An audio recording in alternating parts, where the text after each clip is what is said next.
Hello, everybody, and welcome to the podcast. His name is probably already a podcast, The Talk, where me and my co-host Nat talk about everything from movies and TV shows to politics and existential crisis. So, sit down, grab a cup of tea, and let's talk about this chair wine holiday punch. Yeah, that's right. I'm going to dive into a complete tangent, the first thing, but I got to talk about this first. This is amazing.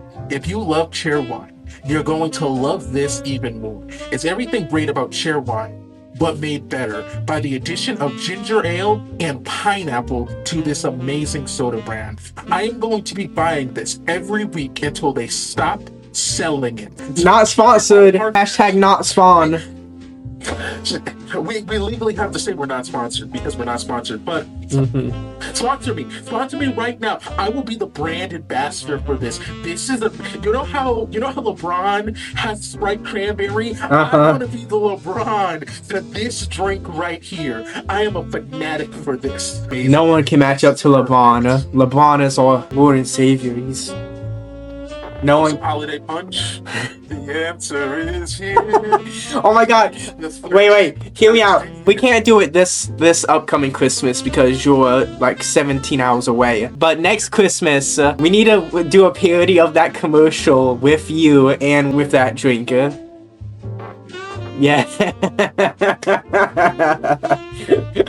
By the way, before we go on, I just want to say something. One thing I've never understood is in the commercial, one of the lyrics to the song is, "It's the thirstiest time of the year." No, it is not. Summer is the thirstiest time of the year. Like that. You're standing next to the hot fire. Yeah, I know. Everyone's thirsty, yeah. Everyone's hot. I get that, but to say it's the thirstiest time of the year is false advertising. It's a little false. Here's the thing, not for the drink though, because that's false advertising winter. Yeah, exactly. So it's completely legal. Although, if you live in the southern United States, then it is the hottest time of the year. Is it though? Have you felt this weird cold front we're going through right before Halloween? Oh yeah, 40, 50 degrees and it's cold and rainy. Well, the cold and rain's because of the hurricane, but yeah. There's a what? Yeah, there's a hurricane that's passing through the Caribbean. I can't remember which islands or countries, but it's passing through the Caribbean, and it's gonna go out into the Atlantic Ocean, so it's not even gonna make landfall with the continental U.S., but we're still gonna get all of the rain from it. Of course we are. And is it cool enough to have a name?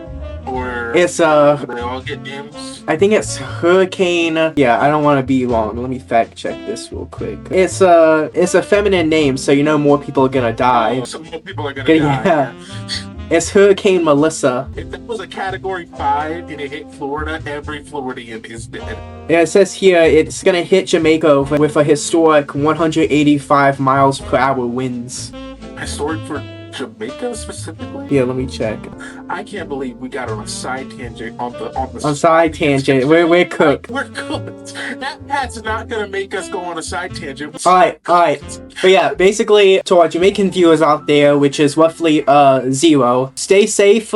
Make sure you have a backup generator for power so you can hit that like button and subscribe, and you don't miss our uploads even in the floods.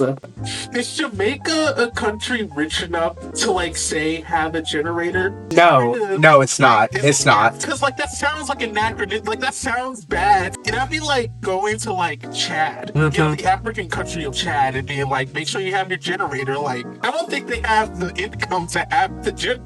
Yeah, no, I'm pretty sure Jamaica and Haiti and all of them were cooked, that they don't have backup generators. Oh, well, besides the ones selling the drugs to the rest of them. Well, obviously. We don't talk about that. Or the gangs, the many gangs that operate in those types of countries.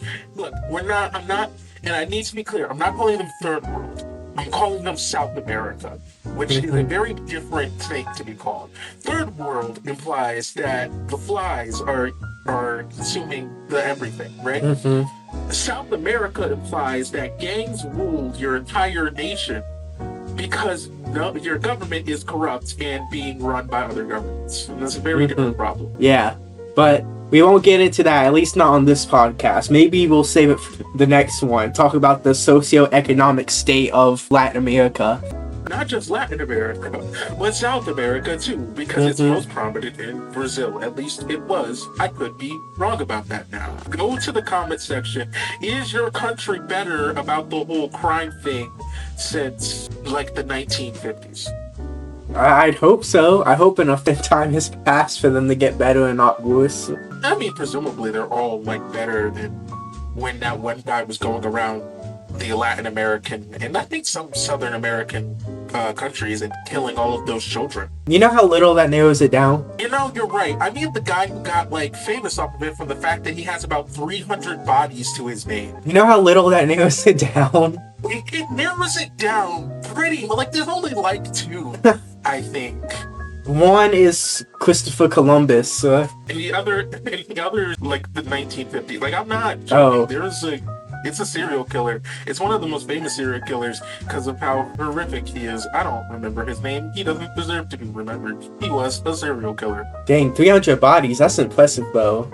I'm not gonna lie. I'm pretty sure he was also pedophilic. I don't... Oh, never mind. We don't condone him. Please don't let him take that. Like, yeah. I'm pretty sure there was also a pedophilic aspect to it. We don't... Yes. It's like it was the 1950s or 70s. It was in the 1900s, and it was also a country that was so corrupt that children were going missing and the police could do nothing about it. So, I'm not saying his name just because I forgot it.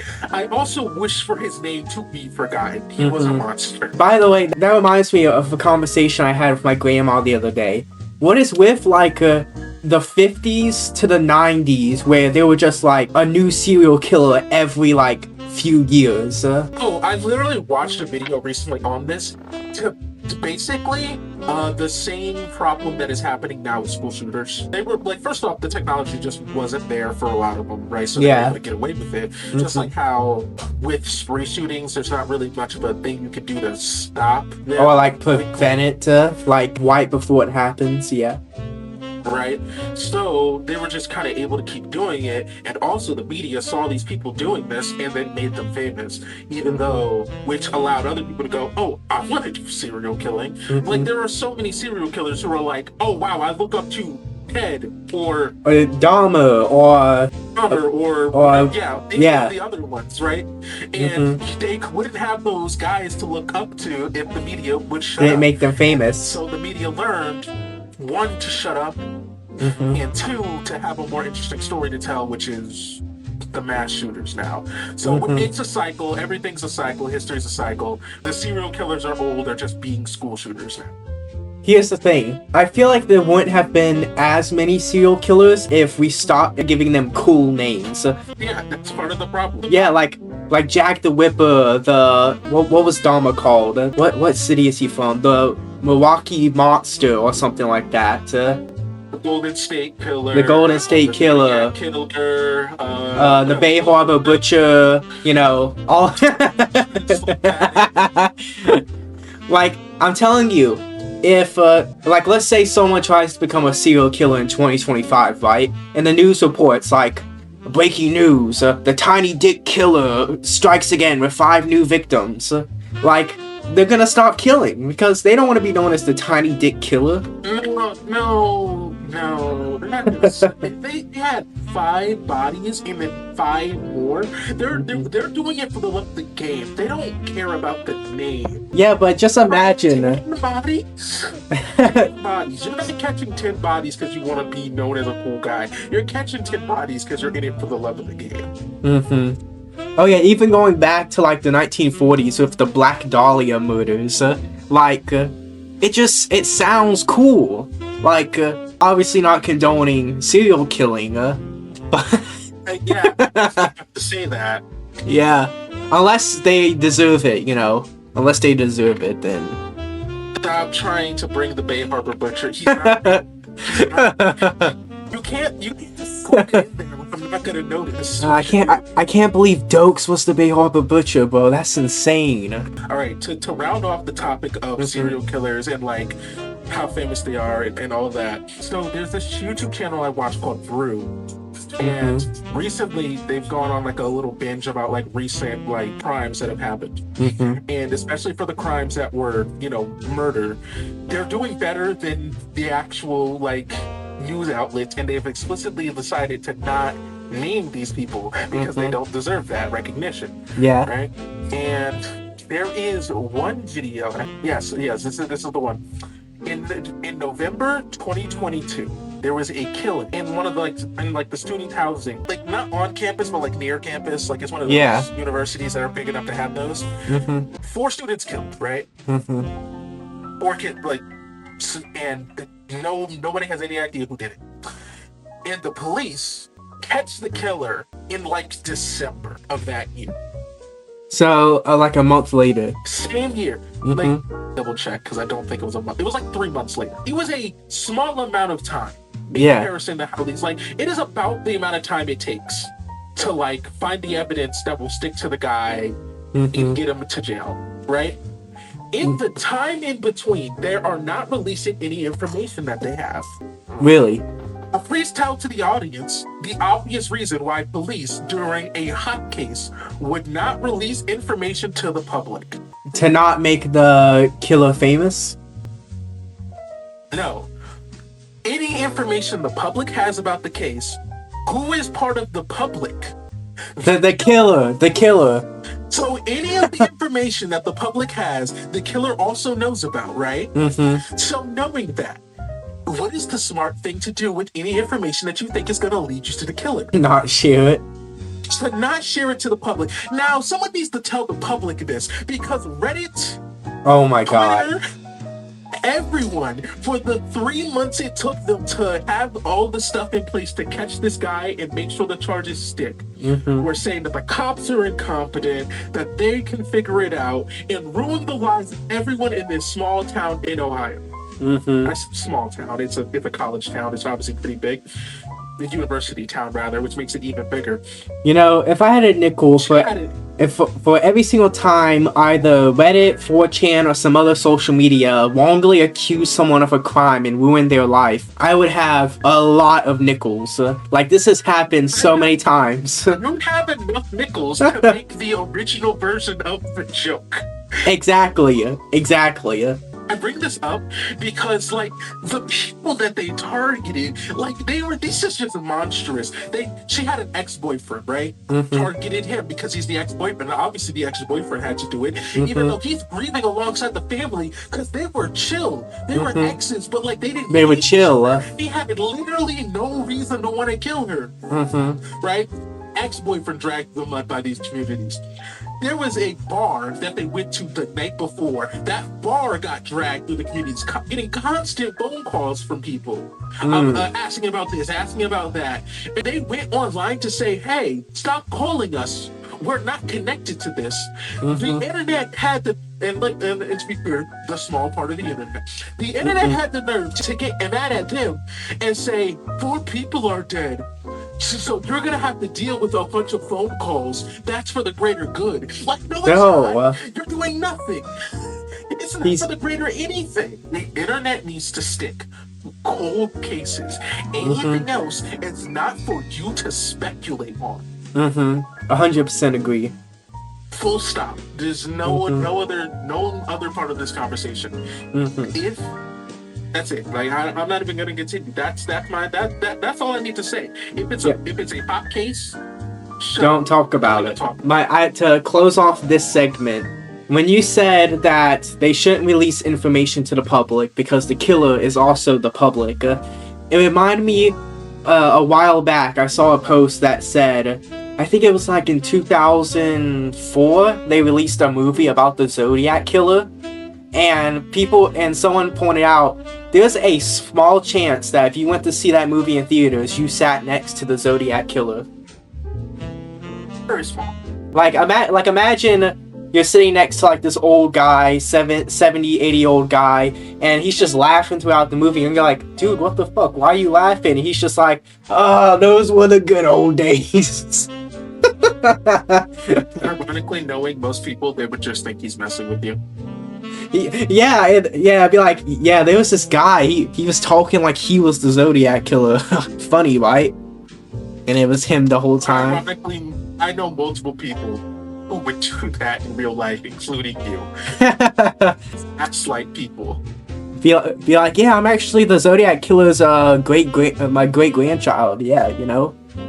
No, I mean, like, if there was, like, a modern-day Zodiac Killer that they never caught, and then, like, it's flash-forwards and it's go there specifically to gaslight. Mm-hmm. You know, I'm gonna do that. 40, 50 years from now. It's literally not in your control if you'll be able to do that. Anyway. Actually, you know what? You will be able to do that with a one topic, the Louvre robbery. Oh yeah, great transition. That's getting a movie. We had. That's not getting a movie. I can't believe in the God-fearing year of 2025 we had a GTA heist in real life. Ocean's 11 heist. Every other famous heisting thing heist. The payday heist. Payday ass heist. GTA ass heist. What are some other Dark Knight ass heist? There's a real life art heist that happened that was basically just this. Internet Historian did a video on it like some years back. And the second I heard about this heist, I was like, oh my god, they did it again. I can't wait to find out in 3 years how they all get caught. Because just like with this heist, like that heist that happened a few years back, it was for some art. It was not jewels. But like a similar thing of like these things are so famous that the second you see it, like you're probably calling the cops because oh my god, they stole the thing from the thing. Yeah. Right? Except these guys from today probably actually had buyers and also they're jewels, which means they can just break them down. Yeah, melt them down and sell them, yeah.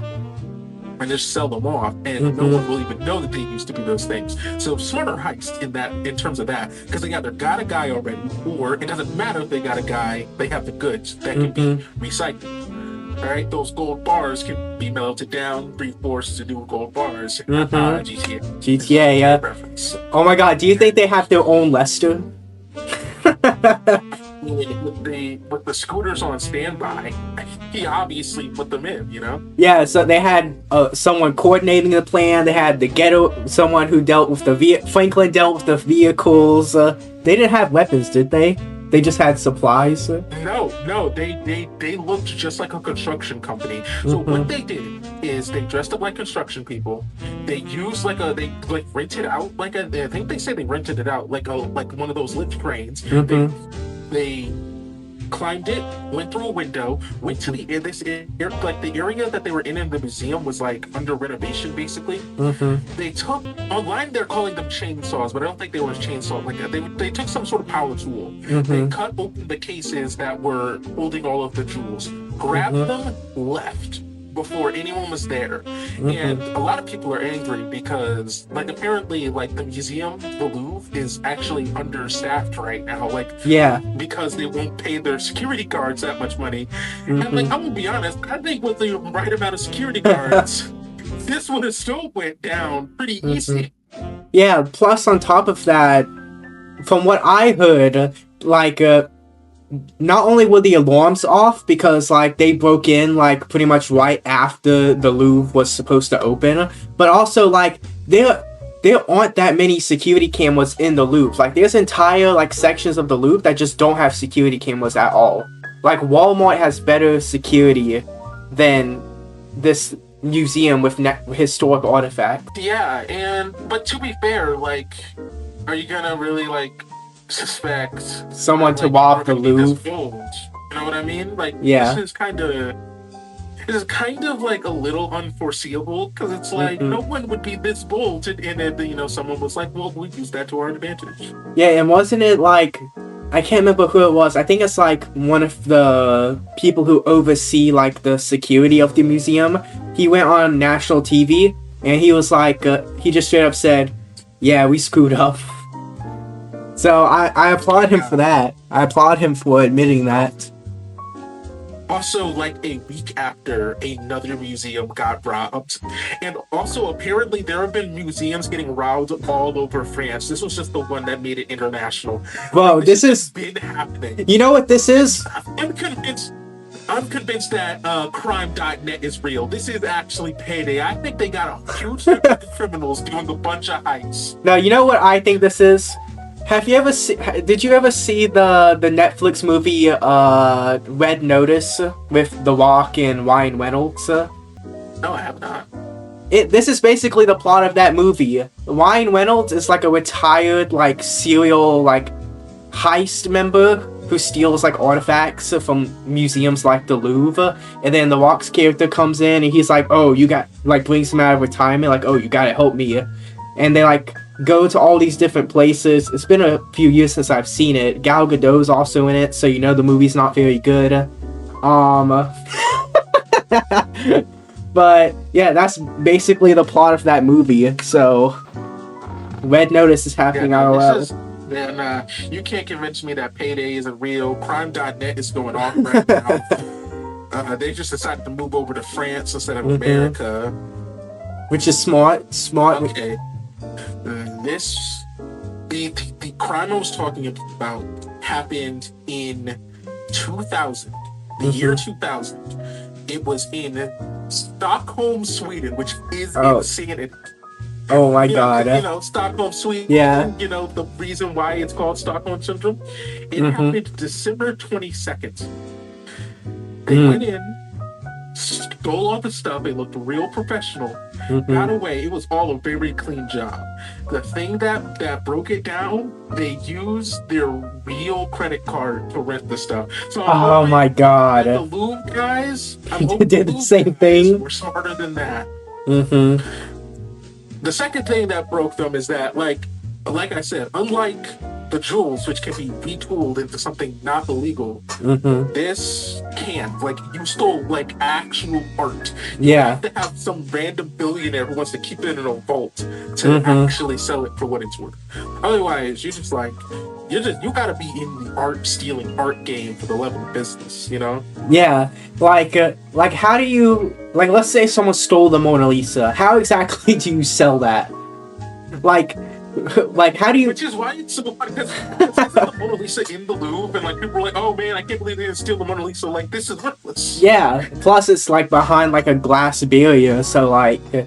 And they were in and out in, like, what, 3 minutes or something like that? It was, like, about 4 minutes. Like, faster than a police response time could have ever been. Yeah, so, like, they weren't gonna waste their time on something that is practically worthless. Yeah, like, art is, like, expensive, but it's not really expensive. Yeah. But my question is, because my grandpa wholeheartedly believes this, do you think it was an inside job? No, I think they just changed the joint beforehand. You think so? Like, yeah, is there a possibility that someone on, like, the team, like, knew... Like, is it a possibility that someone on security was like, hey, wait a second, security is so broken here. I know exactly how to get around this. Yes. Yeah. But also, security is so broken here, and anyone with eyeballs could see that. Yeah. There would be no reason to have an inside man. You really don't need an inside man. This is not a bank with a role. You need to, like, know the combination. It's the manager, you know what I mean? Like... Also, like, everybody knows that if you're gonna steal money from a bank, you don't steal it from the bank, you steal it from the trucks driving the money in and out of the bank. Exactly, yeah. But, yeah. So... This is not legal advice. No, this is 100% legal advice. Rob your local bank. Set up... This isn't even controversy, this is just illegal. That reminds me of something, but I'm going to say it after this. This reminds me of two things. The first thing I'm going to say is someone once walked into, like, a convention. I think it was supposed to be like a card game convention or something, and stole an entire pallet. Like, and I'm talking like a huge amount of, like, Yu-Gi-Oh cards, or like one of those sorts of things. Just walked in with a clipboard, looked official, picked up the pallet with a forklift and left. No, because that is literally an actual life hack. If you have like a safety vest and a clipboard and bonus points if you have a hard helmet on, you can get into anywhere. I've literally seen TikToks where like guys will literally walk into like the back room of a grocery store or like the back room of like a movie theater, and no one will say anything to them because they don't look out of place at all. And I bring this up because the dumbasses were sitting on a treasure troll worth about like 300K, tries to sell it all at once. Like someone isn't gonna notice that it's the pallet that got stolen. You have trading cards. If you don't sell those one at a time, that's like not the cards one at a time, but the packs. Like, you're sitting on so much. They're sitting on merchandise. If you go find a convention and bring it back with you. No one's gonna check. Right. Sell it legitimately. What are we doing? That is like the card equivalent of like you get $1 million from a bank heist and you deposit it all into your bank account at once. That's literally the same thing. No one's gonna notice. Yeah, no one's gonna. What are we doing? Yeah, no one's gonna notice the 2,500 in my bank account suddenly increased by 7 million. You know, no one's gonna ask questions about that. Absolutely infuriating. But. Like, because you got away with it. You were in the clear. You were smart enough to make the plan, but not smart enough to execute what you were going to do after. But yeah. And now it's going to be harder for all of us legitimate criminals to get Us, as in the U.S. You say that like the United States government isn't literally filled with criminals. I mean, yeah, our country's ran by... release the Epstein files. Basically, every single one of our politicians is in the Epstein files. They all need to go to jail, every single one of them. Alright, anyways, now that shadow bans. Anyways, now that our channel is taken down by Israel, Yeah, my second note is I saw a video where like someone was like, oh, look at all these people online praising the criminals and being so excited for these criminals and wanting these criminals to go away. And every comment underneath it was just, oh my god, this generation is so cooked. This is why this generation is cooked. This is that. Bonnie and Clyde were some of the most famous criminals in the United States continent. And they were gunned down like dogs by the police. You want to know how they got away with it so long? Because most people in the United States, before they started doing fuck shit, were really excited to watch them do their work. People from time immemorial are interested in criminals who get their work done cleanly. And by cleanly, I mean not screwing over the common man. If you do a crime that only screws over rich people, the common folk are going to love you. And it is not a denigration of an entire generation. I hate those people. I hate them with a burning, fiery passion. I still hate those people. Like, read a book, learn about anything. We have hundreds of real life, not Robin Hood figures who are made up, real life actual criminals that people praise because they did not screw over the common man. Go learn about Ned Kelly. Like, yeah, or like the most recent example of a case like that I can think of was Luigi Maggioni, the guy who killed the United Healthcare CEO, you know. And you have people who were like, oh my god, but murder is wrong. It's like, the billionaires don't care about you. Like, that guy was indirectly responsible for thousands upon thousands of innocent people's lives. Of innocent people dying. So, I don't feel bad. But he had a family. I feel like we brought this up before, and I just gotta bring it up again. More CEOs are dying. The news ain't talking. They're just not talking about it. They're not talking about it because I guess they would rather have a bunch of school children die. They'll take the advice that they learned about serial killers and apply it to the CEOs, but to the school children, oh no. Yeah, no. Keep talking about all of these school children getting killed by these people so that more people will go on and do it because they want any sort of fame, even if it's infamy. No, but the CEOs, you gotta protect the CEOs. It's so... So now this video is double shadow. Yeah, double shadow ban. What? How does a video become double shadow banned? Like, it just doesn't show up in the algorithm whatsoever. Like, you'll go to the link and it just won't show up. But yeah. But in all seriousness, it's sad because I do remember a time, and this makes me sound old. I do remember a time where when a school shooting happened, it was a huge deal. Now, like every other day, I go online, I go on Twitter. Local middle school in Wyoming shot up, 12 injured, 2 dead. I'm just like, oh, okay. Like, it's just become so commonplace, and that is just sad. That's sad. Eco School couldn't be made today because it wouldn't be controversial. Wait, what couldn't be made today?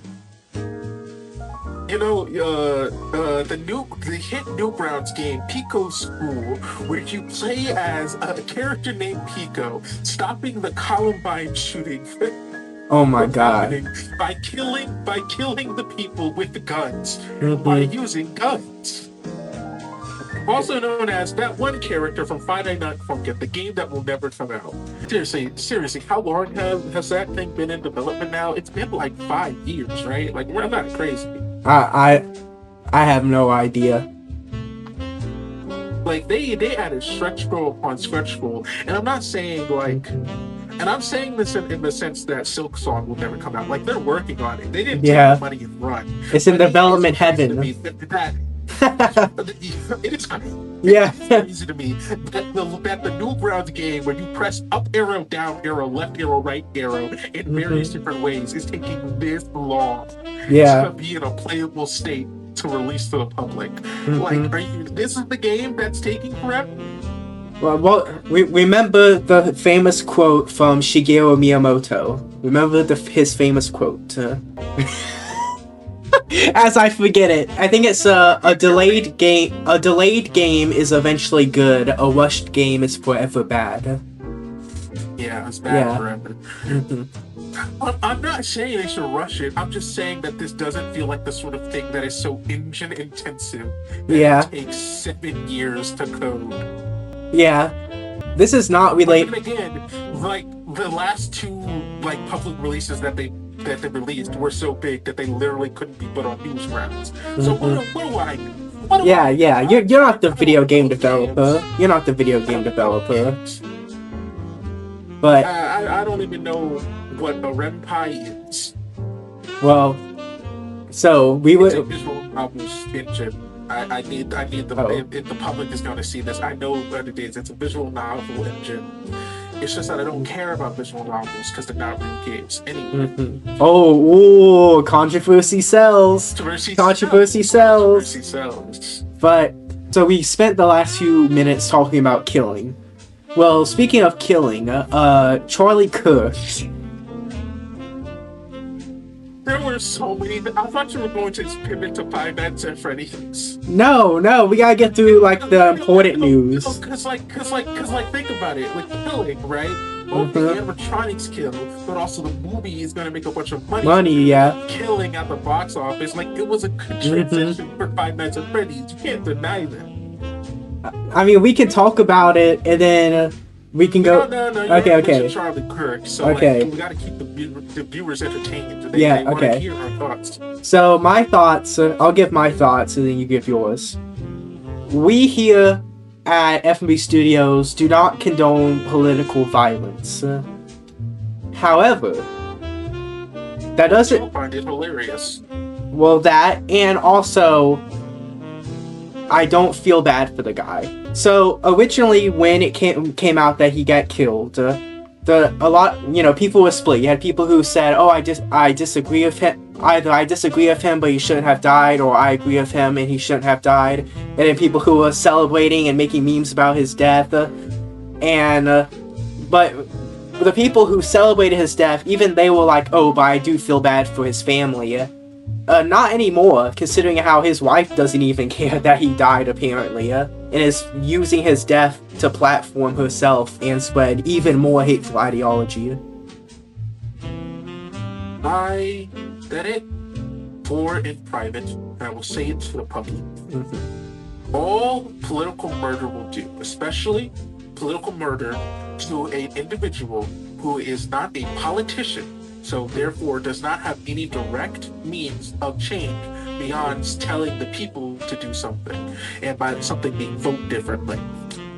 Any sort of political violence in that regard will do nothing more than to give the opposing party that you were aligned with a martyr.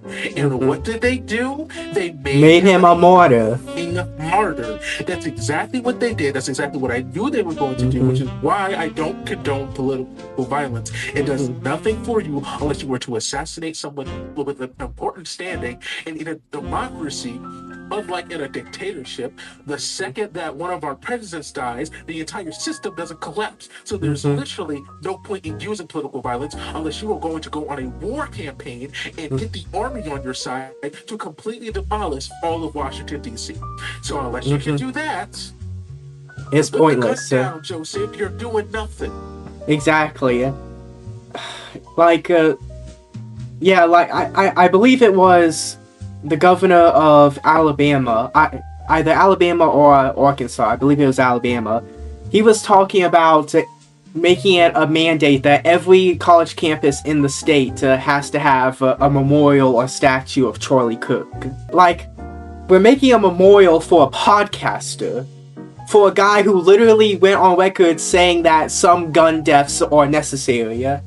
He died. Say whatever you believe about him. Like him, hate him, despise him, worship him. He died for what he believed in. His literal last words.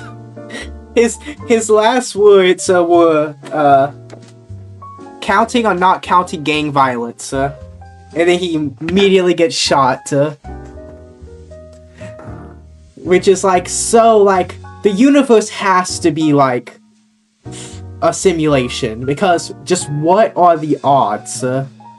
Like, you know, it's all part of God's plan. And part of the plan is to give at least some of us something to laugh at, because that was picture perfect. Yeah, but I will. Shown by the many pictures and videos of his death sent to the masses. Oh, by the way, I just want to say that even me, someone who was happy about his death, like, even I felt bad for him when I saw that video, of his death video. Cause, like, that shit was traumatic. Like, I've been on the internet, active on the internet since I was like 7 or 8, right? And I've seen my fair share of, like, cartel beheading videos. Yes, your live leaks. Yeah, RIP live leak. But, like, it's... The video of Kirk's death is just, like... It's so surreal. Like you pointed out when you first saw it, like... Just how quickly his life was over. Like, he got shot, he was dead instantly. Like, there was no saving him. His body immediately went limp. Like, that is genuinely traumatic, and I feel bad for anyone who was anywhere near to see that. It is fascinating to me how watching a man blow his skull off with a shotgun is less traumatic. Impactful. Like, it's less impactful. I don't have the psych. I don't have the psych. I think I do. I think I can explain it. What's that? Wait, what's that field? What's the field called?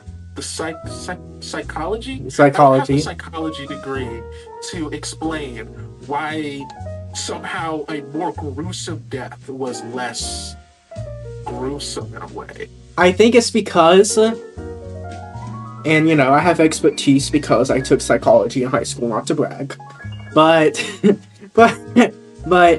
I think it's because, like, even though seeing a man literally blow his, you know, well, guys, I guess that's it. Like, seeing a man blow his head off with a shotgun, it's so gruesome and something that you are unlikely to never actually see in person in your life. Like, it's just so, like, what's the word I'm looking for? Grandiose. Yeah, it's like, it's so, like, surreal. It doesn't seem real. It's the same reason why you could watch something like The Boys, where it has like, people getting ripped in half and exploding, and most people don't even flinch at it. But like you see the Charlie Kirk video and it makes you uncomfortable. There's just something so like his death was, well, both their deaths were instant, but it's just the way Charlie's was. It seemed more plausible. Guy gets shot in the neck and you see the blood spewing out, and then his whole body goes limp, as opposed to a guy blowing his whole head off. I don't know if I'm explaining it well. I guess what I'm trying to say is that head go boom, so surreal, you can't even process it, whereas guy gets shot and bleeds out, that's a lot more feasible, a lot more likely to happen. Yeah, I think that's really all we have to say about his death. Besides the fact, go look up that one guy who takes Death Note and has L being like some rich, like Democrat voter, and L and has Light be like some gamer Republican voter. Unironically, some of the funniest content on the internet. Also, because it kind of just perfectly works for their two characters. Also, don't forget, real quick before we move on, don't forget, well, actually, no, there's two more things I want to talk about. Firstly, did you hear about the old guy who created a distraction so the real shooter could get away? What? Yeah, so when the shot first rang out and Charlie was killed and everyone was panicking and swarming, security and police were swarming, trying to figure out what was going on, there was apparently this 65-year-old guy, and for whatever reason, he was just standing in the middle of the evacuating crowd, and he was like, "And I do it again." And as he was leaving, security tackled him and arrested him, and it turns out he had no involvement whatsoever. So he just said that just to say it, I guess, buy the real shooter more time. It's just crazy. We can't just admit that sometimes people are insane.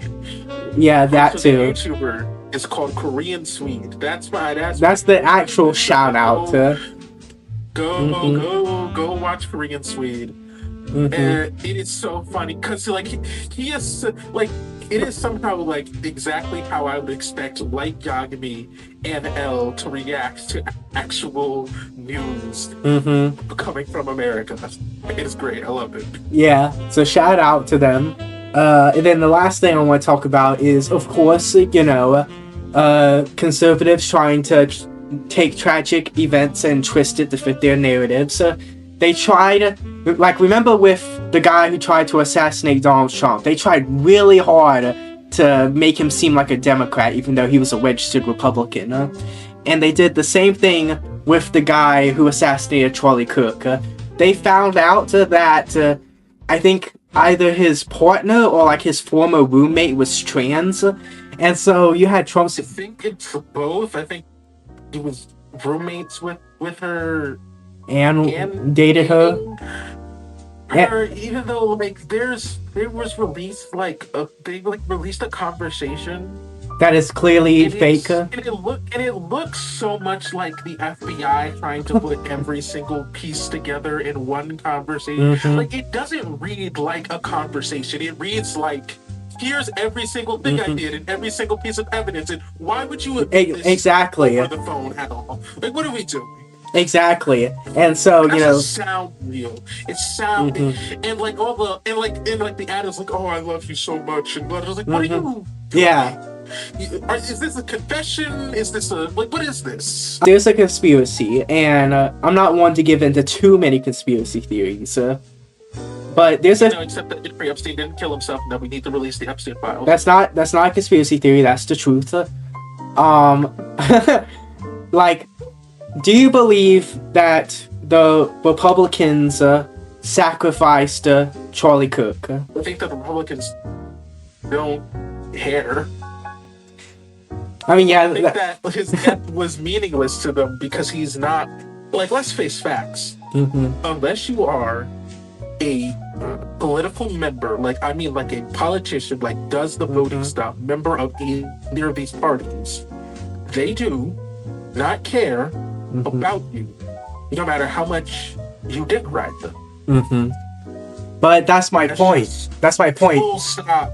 Like, but I don't think they have to. You don't have to sacrifice. You don't have to like do background deals to use this to your advantage. You know what I mean? Yeah.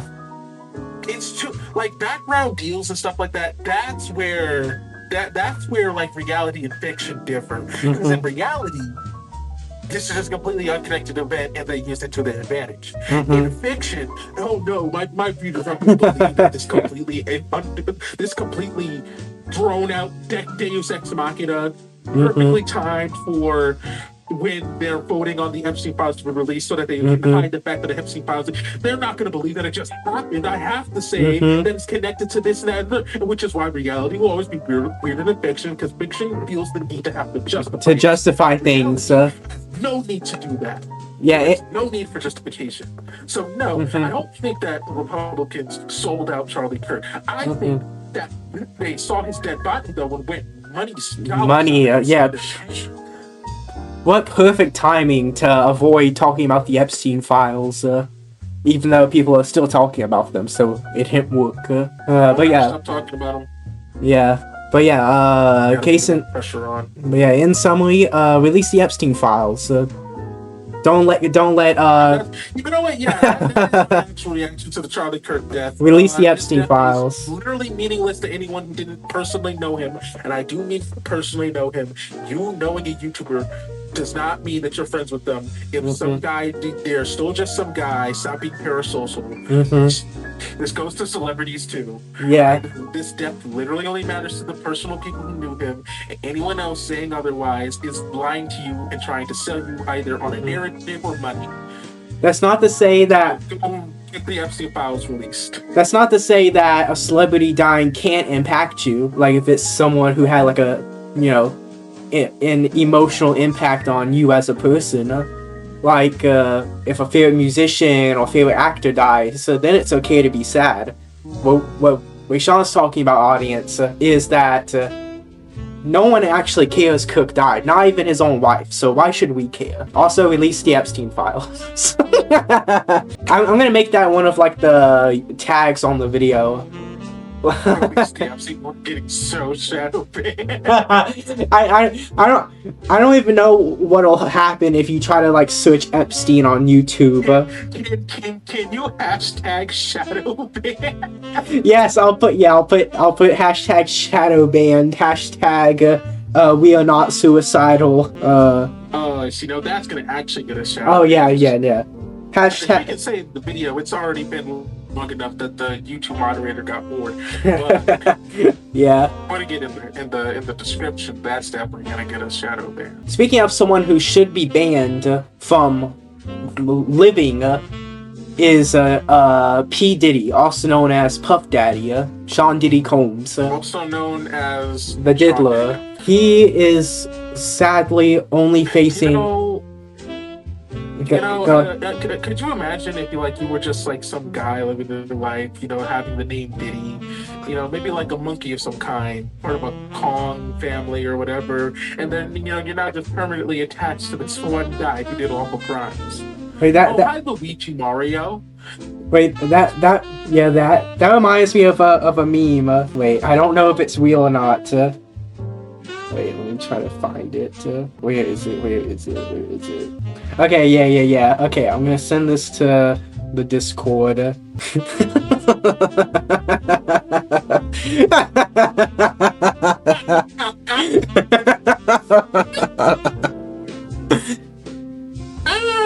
Oh my god. It's hilarious. That's horrible. It was October 27th. 2024. When did we find out about the baby oil? It was like mid 2024, so this would have been well after. There's no way. It's Nintendo of America though, and they might be able to have the sway to get Nintendo to let that slide. That's a diabolical. Ain't no party like a Diddy party. Oh my god.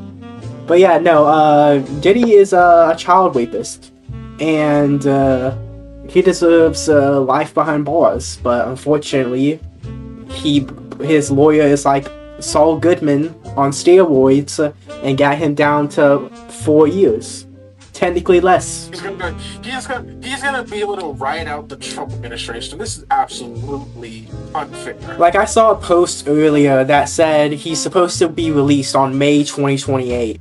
And they announced it like it was a movie, like, release. Diddy will officially be released from prison in May 2028. You know what the funniest thing about this is? My mom's the kind of person who thinks that the R. Kelly stuff, like he was framed. To go to jail. No, it's not even like a. Here's what she says. She says that the people knew about it and were paid off to not say anything, and then said stuff anyway, which, even if that's the case, means that he's still peed on that 15-year-old. On a 15-year-old. I thought she was 14, 15. Look, 15. It was a child. She was of age. She was a child. Like, and even she was like, and I bring this up to go, that even she was like, what the fuck do you mean this man only got 4 years? Uh-huh. I think the thing that gets me about this is, no matter what you say, he helped traffic people. That happens. And as it turns out, human traffickers aren't good people.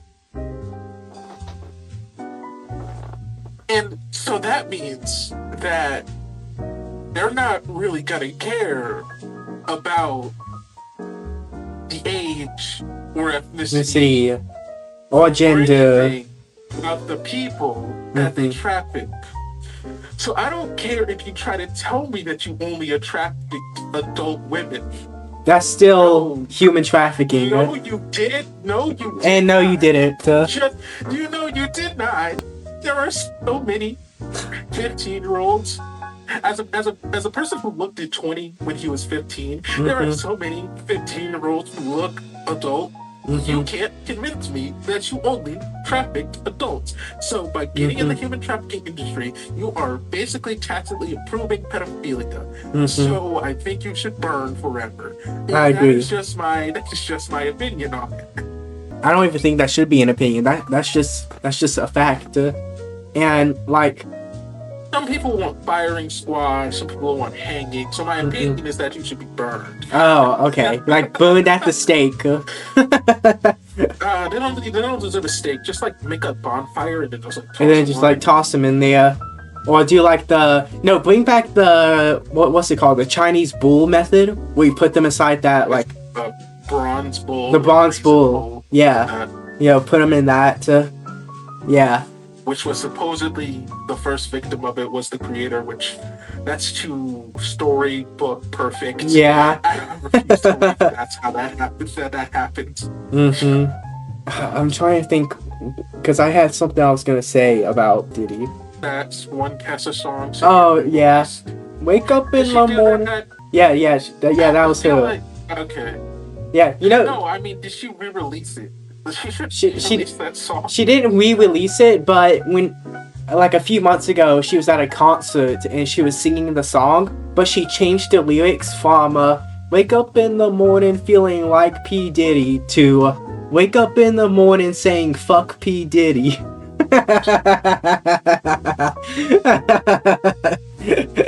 And that's why she has a voice role in Hell of a Boss. That still feels so surreal. Like, how you telling me that the person who wrote TikTok make it stop, DJ blow my speakers up too now was so influential to Busy Pop that she used one of her songs over a thing in the series before her big series, and then got Kesha to voice act a character in her side series to her big series. That just feels... See what I mean about real life being just absolutely insane? It's an insane event tree. You know what our equivalent of that is gonna be? So, you remember how we had this idea a while back about making a live-action SCP series, and one of the main characters... Me too. the 24 episode season format, RIP. But yeah, we were gonna have what's the character's name? We were gonna have one of the characters be played by Henry Cavill. It was Dr. Clef. Yeah, it was Clef. Yeah, Dr. Clef. He was gonna be played by. You can go to our channel, right? It does actually. Is it on the channel, or did you only do the Doctor Doom one on the channel? I should upload that one. I'm gonna do that. But yeah, let me go to our group chat. I should be able to find it. Yeah, there we go. But yeah, that's gonna be our equivalent. Eventually, 10, 15 years from now, once we have the funding and we make this series. Oh god. Okay, so the original one that you sent took like you know how you'll like oh I see just open YouTube, you'll press a video and it will take a year before it actually like registers that it compressed it. The video did that while I was playing the other video. Oh god. It's just assaulted in two directions like Apple. Yeah. Okay, now let's get back to it when my ears aren't being destroyed. But yeah, that's gonna be our equivalent of Vizzy Pop's Kesha. Is gonna be Henry Cavill working on our SCP live action series. Almost definitely, you know, after we make that one series where it's actually 3 series, where the 3rd season of each series is actually just 1 season put together. Oh, I forgot about that. And never forget about it. It is a very fun concept. It's just, you know, especially since one of the concepts is just like a concept that I really like, which is basically, what if Watch Dogs Legion was good? Good? Literally basically that. Like, the whole list of characters is just a bunch of the different operatives that you can get in that game, but like with like some interesting names and like an actual story to tell. Yeah. Or like I still really like the one series concept we came up with, where it's an anthology series and each season takes place in a different part of the world with characters facing different disasters, and then it's revealed at the end that the entire thing is a simulation. Yeah, and that's the final disaster. Yeah. Yeah. That would cook so well, and there would be hints and seeds planted throughout. Especially, and we know it's possible now. Squid Games has told us that it's possible for us to do this. To take one story and jump it around in different countries. Like, we could do it. We can totally do that. We just have no influence in at all. Us. Look, if the creator, if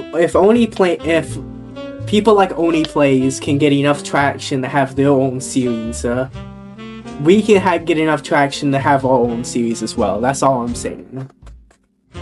I'm just saying that the 3 different series turning into one series would be like a really good indie project funded by Glitch. It can have 3 different animation styles. That was another thing I was thinking too. So you know how me and Ditton, like, in the background passively, we're working on a 5-man band series?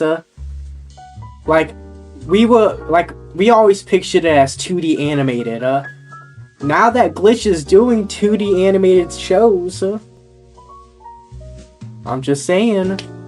Look, that, you know what? I'm not opposed. There it is. I am not opposed to becoming a Glitch Presents series, especially since they probably already have all the presents that they're doing right now. So in the meantime, we can get started and then get into the second week.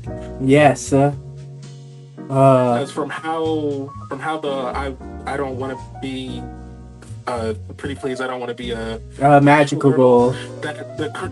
From what the creator says, like she like posted something about like, hey, we're not in the thing, they already were full, but they give us some great advice about how to, you know, get off the ground.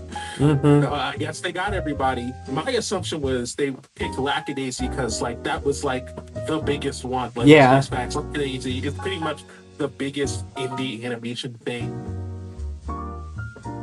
Like, is it Glitch? I'm gonna be honest. Like, I think it is legitimately the biggest indie animation thing that wasn't made by Glitch.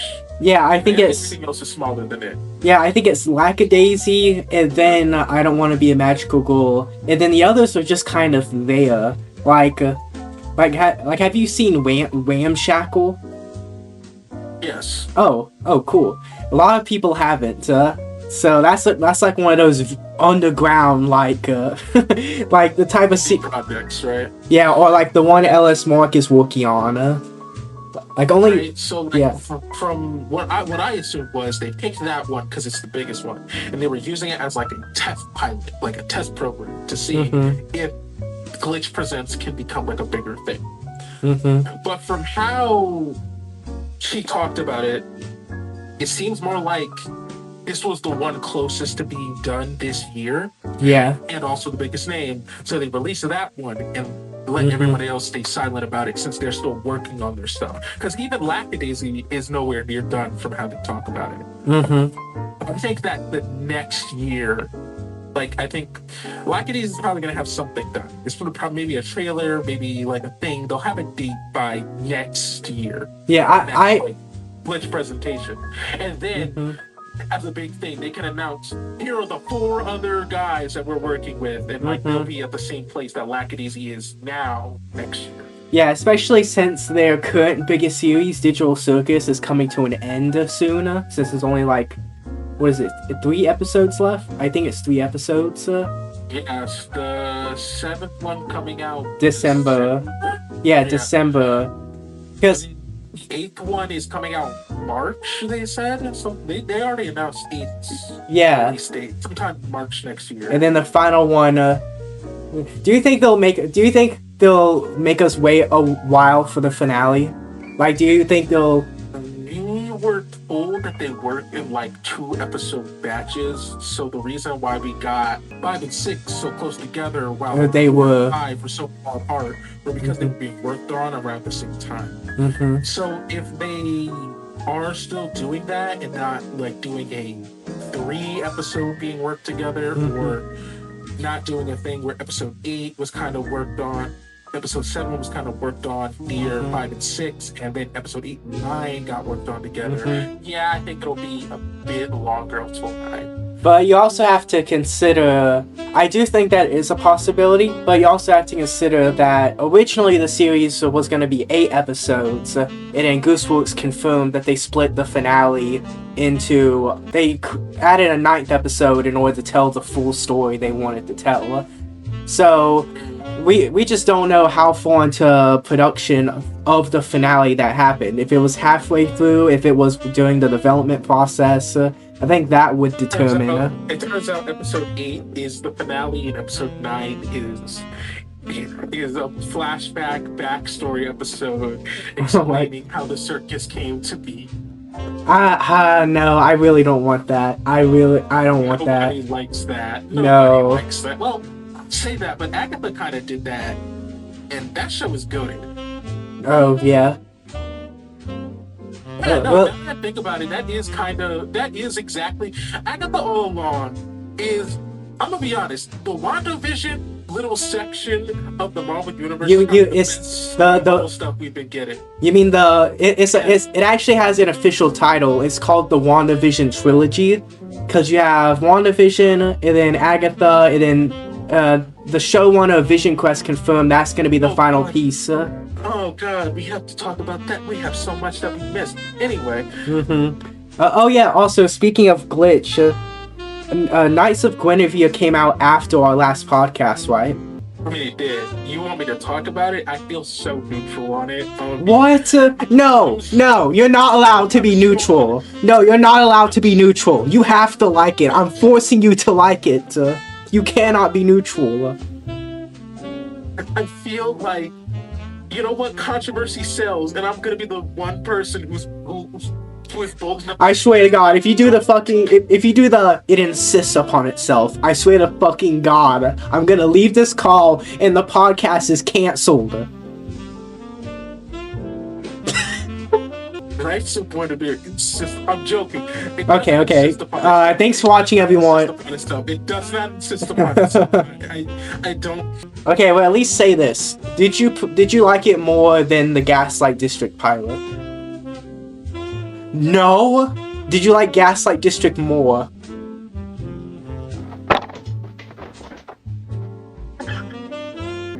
There's actually no way. There's no way. To be fair, I also didn't care about the Owl House until it got to its second season. Oh, okay, that's fair. That's valid. I think that's valid. That's valid. There is precedent for her writing to have a bit of like a slow start to it before it hits the ground running. Okay. And I truly do think that that's what Knights of Guinevere is doing. But my gosh. Oh boy, controversy is selling. I feel like we're going insane. It's just everywhere I look on the internet. Everyone's this was amazing. Oh my god, it was awesome. Like, look at this QR code that leads to shit.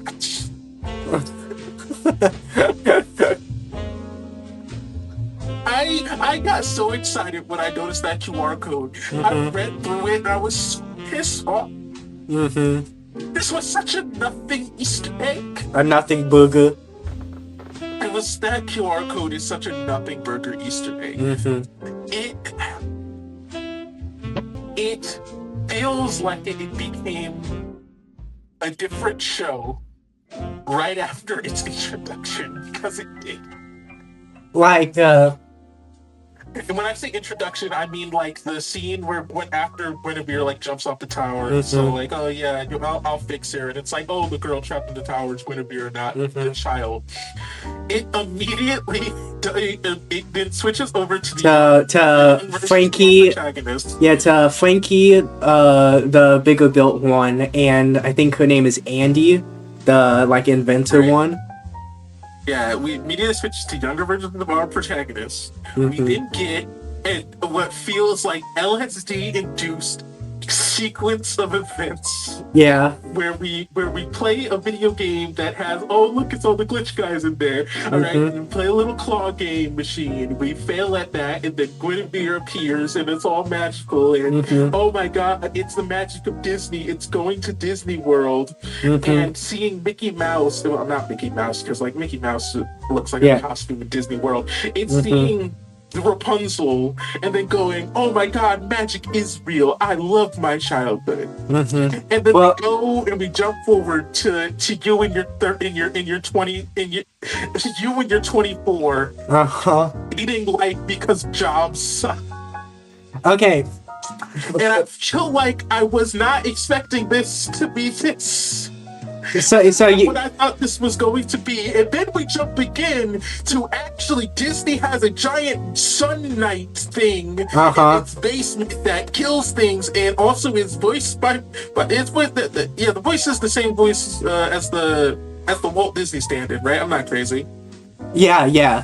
I believe so. And it's voiced by Walt Disney for some reason.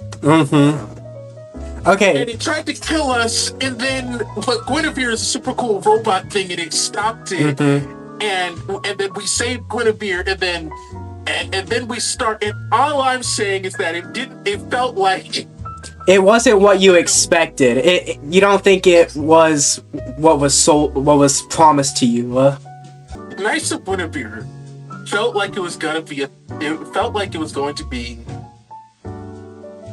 And it probably still is. To be fair, especially because we did get the sequence of Guinevere fighting off the giant knight thing. It felt like it was going to be a show about a princess and a group of characters who are an Arthurian legend stand-in Knights of the Round Table that go around doing cool fantasy things. And what I got was Cyberpunk 2077, but Disney. But this time, instead of the corporations being two big corporations fighting against each other, Osaka, I can't speak.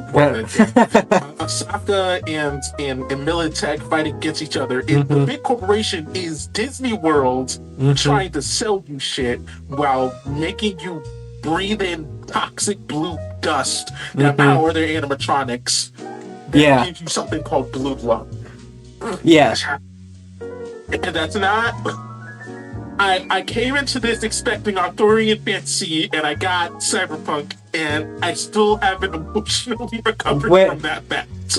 So you got like expectational whiplash. Yes.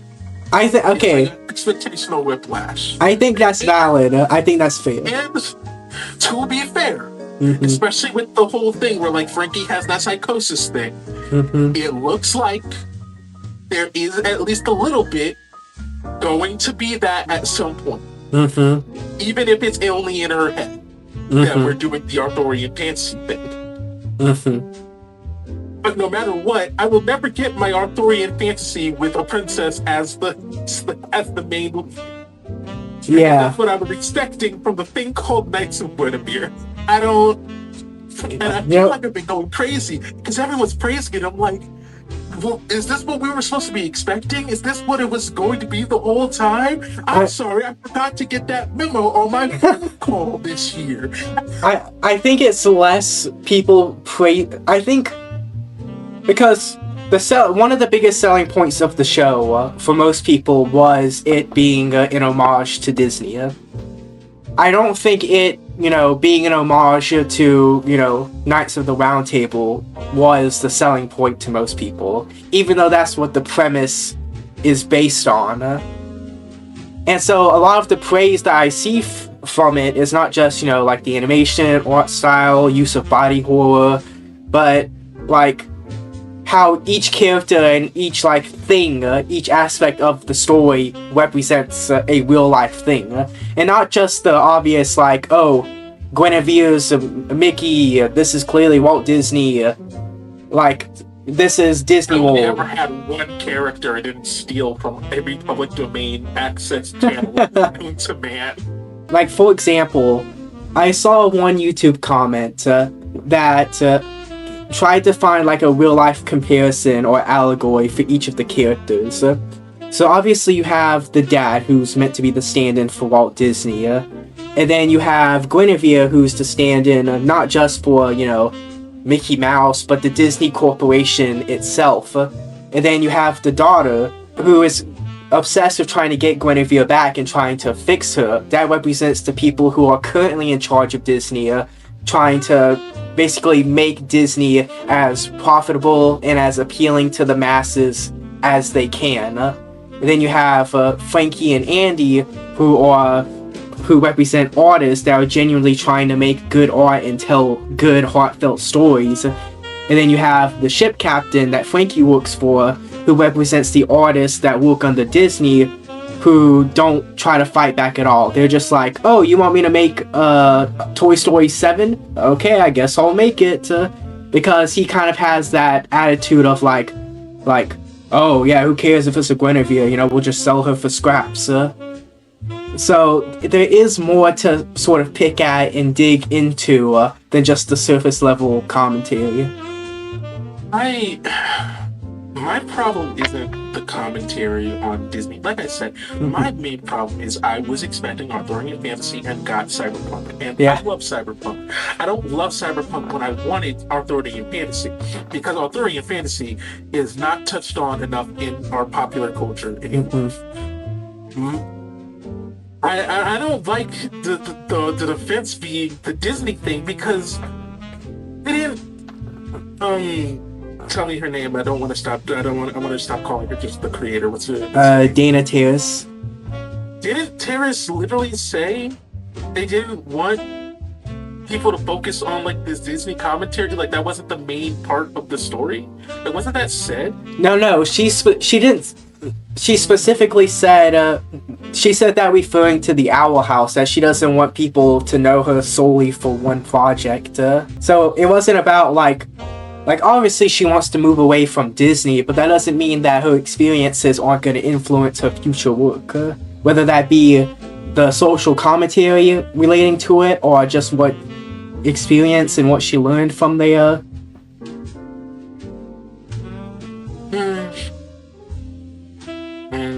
Like I said, I don't mind cyberpunk. Part. I don't mind. No, I absolutely cannot stand that this is a cyberpunk story. I need that to be first and foremost. I was expecting. I'm not gonna say promise because it was promising nothing. No one was Yeah. promised anything. The plot synopsis basically hasn't even happened yet Yeah. because this is pilot episode, Mm-hmm. and maybe might even be thrown out like half of all pilots get anyway. Yeah.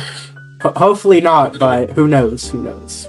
Probably not because Glitch has a thing about not really actually throwing away their pilots. Yeah. If you get a pilot at Glitch, you're getting a series.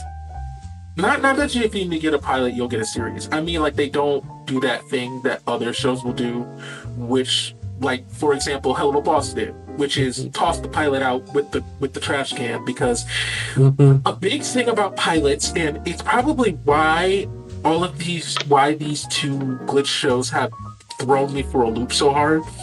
Pilots aren't about telling your story. Pilots are about, like, selling you on the idea of your story. Yeah, because so they're written differently than, like, normal episodes of any series, and so they feel weird. Well, Go look up any like pilot for any animation project that like changed animation styles, and you can see the heart of the story. You might even see the plot line that they reused for the main story. For example, Steven Universe's pilot, Adventure Time's pilot, Gravity Falls pilot. Right? You can see the building blocks of everything, but you can see where it was just building blocks. Yeah. And I kind of go into Glitch expecting that their stuff is going to not do that, even though the only time their stuff hasn't done that is the Amazing Digital Circus. Like, even Murder Drones has, like, that problem of, like, a pilot is a pilot and they never remake and make a episode 1. Yeah. Like, and plus, with Digital Circus, the pilot was so well received and fit so well with the narrative that, remember, they came out and were like, yeah, this is just episode 1 now. Right? Because it acts, and it doesn't feel jarring. Episode 1 of Digital Circus, its pilot perfectly flows into the rest of the story. And it makes sense. Yeah. And so I guess this is my thing about this, is that both of their new shows, pilots, felt like pilots. And not like episode like an episode, yeah. Which, like, I can understand the frustration of that, going into it expecting this to be the official first part of the story and not the selling of the premise of the story. So I can understand the frustration when you look at it from that perspective. Especially when shown that the creators can just, like, again, Glitch allows a lot of freedom. You can just write episode 1 of your show as shown by the Amazing Digital Circus. Yeah. Yeah, so why are you writing a pilot? I don't, like... I don't know. I don't know. I just feel like I've been going insane. And, like, too much of the praise online is how nice the animation looks. Look how great this animation is. And I'm like, I'm not here to look at things that look pretty. I'm here to hear an interesting story. And so far, all I've gotten from Knights of Guinevere is, hi, welcome to Cyberpunk. Here's how we do it. It is just a Cyberpunk story, but with Disney as the evil corporation. That's it. It is Disney. It is Cyberpunk Disney. That's what I got. I was sold on the Knights of Guinevere, and I got Disney. So such Disney Punk 2077. This whole segment is gonna do numbers on YouTube Shorts. I'm gonna get cooked. Yeah, bro. Cooked. Most so cooked. I'm predicting now. Most disliked video coming up. I'm gonna get cooked. I'm gonna get so cooked. Ratio it in the comments. But I can't lie. I have my Cyberpunk stories, man. My Cyberpunk stories are great. Where's my Arthurian legend story where we make fun of Disney? You know, like, we could do that.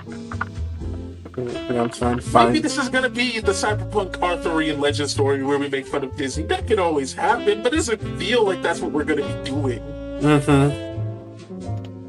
Feels like we're gonna get on some cyberpunk. We need to run from the corporation because they're gonna be chasing us down because we have Guinevere, not these AI duplicate Guineveres, no, the real Guinevere. And Guinevere is gonna be the One Punch Man helping us survive these encounters because she's strong enough to survive these encounters. And I can already picture that episode 5, Guinevere is going to get separated from Frankie and Andy, and then they're going to have to run and stay hiding and stay hidden and gotta work harder because their get out of jail free card is missing for an entire episode. Okay, anyone watching this, clip this segment and save it for like, I don't know, 2027 when we get to that point and see if Rahshawn's predictions are correct. I just feel like I'm gonna get a cyberpunk show. And I didn't want a cyberpunk show. I wanted an Arthurian legend show. I wanted an Arthurian legend show. And I was so excited that Pro ZD got the role in this. And now I can tell that his role is not going to actually be that important because we skipped to when he's dead. I mean, he could still appear in flashbacks and visions and stuff. It's not even the main antagonist. It's his granddaughter. Yeah. My only saving grace is that Lackadaisy will come out soon, and he's the main antagonist in that. Oh my god. But I think this is a good place to transition, talking about shows that... What were we talking about before we went on this tangent? Who knows? Who cares? You just brought up Knights of Guinevere, and you went on...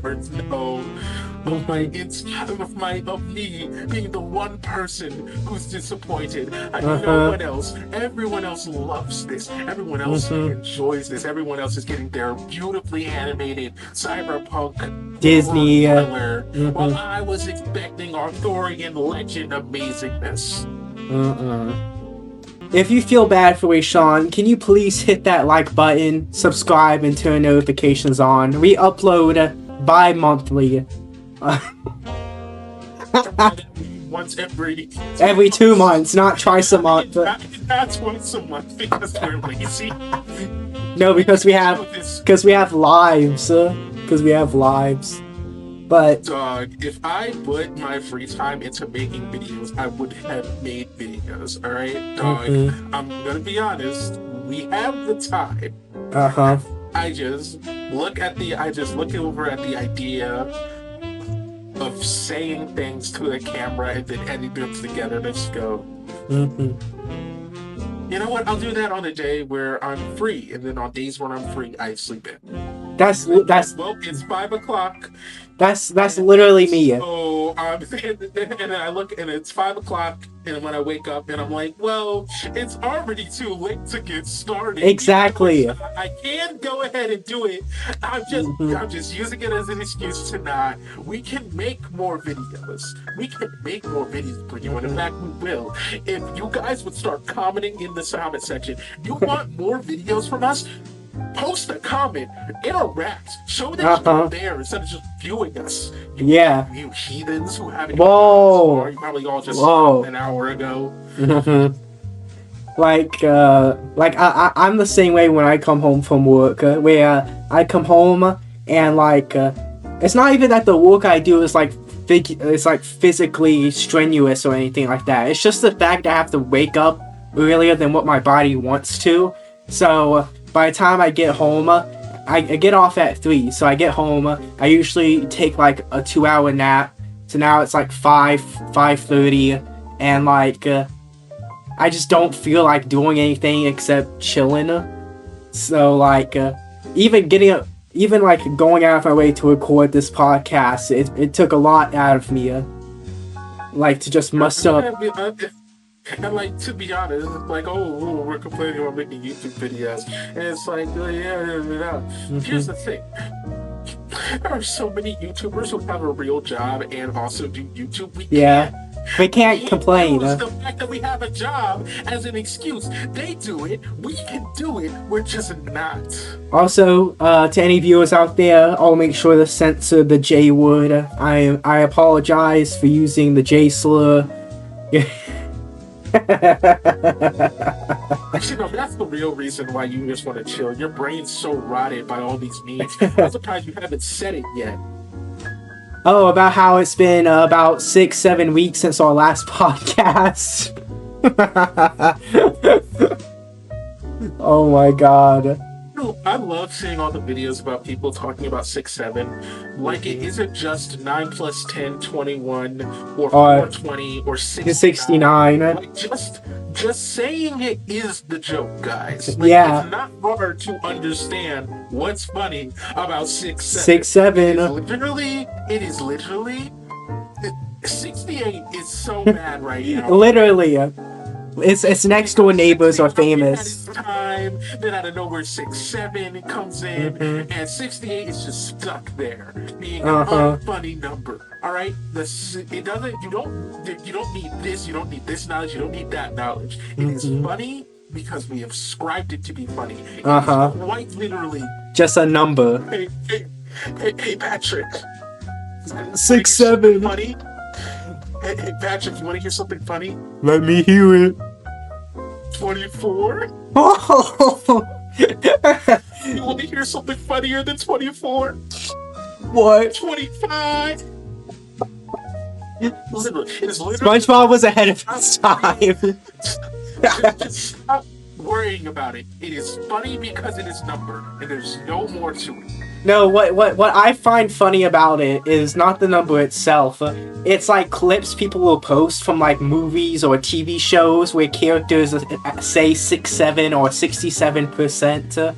Like, what movie was it recently? I think it was the Demon Slayer movie. I saw the new Demon Slayer movie with my brother and grandpa, and there's a part of that where they're talking about one of the main like higher ups, like one of the stronger demons, and they're like, yeah, he already killed, like talking about his backstory when he was a kid, when he was human. Yeah, he killed about 67 of like his villagers.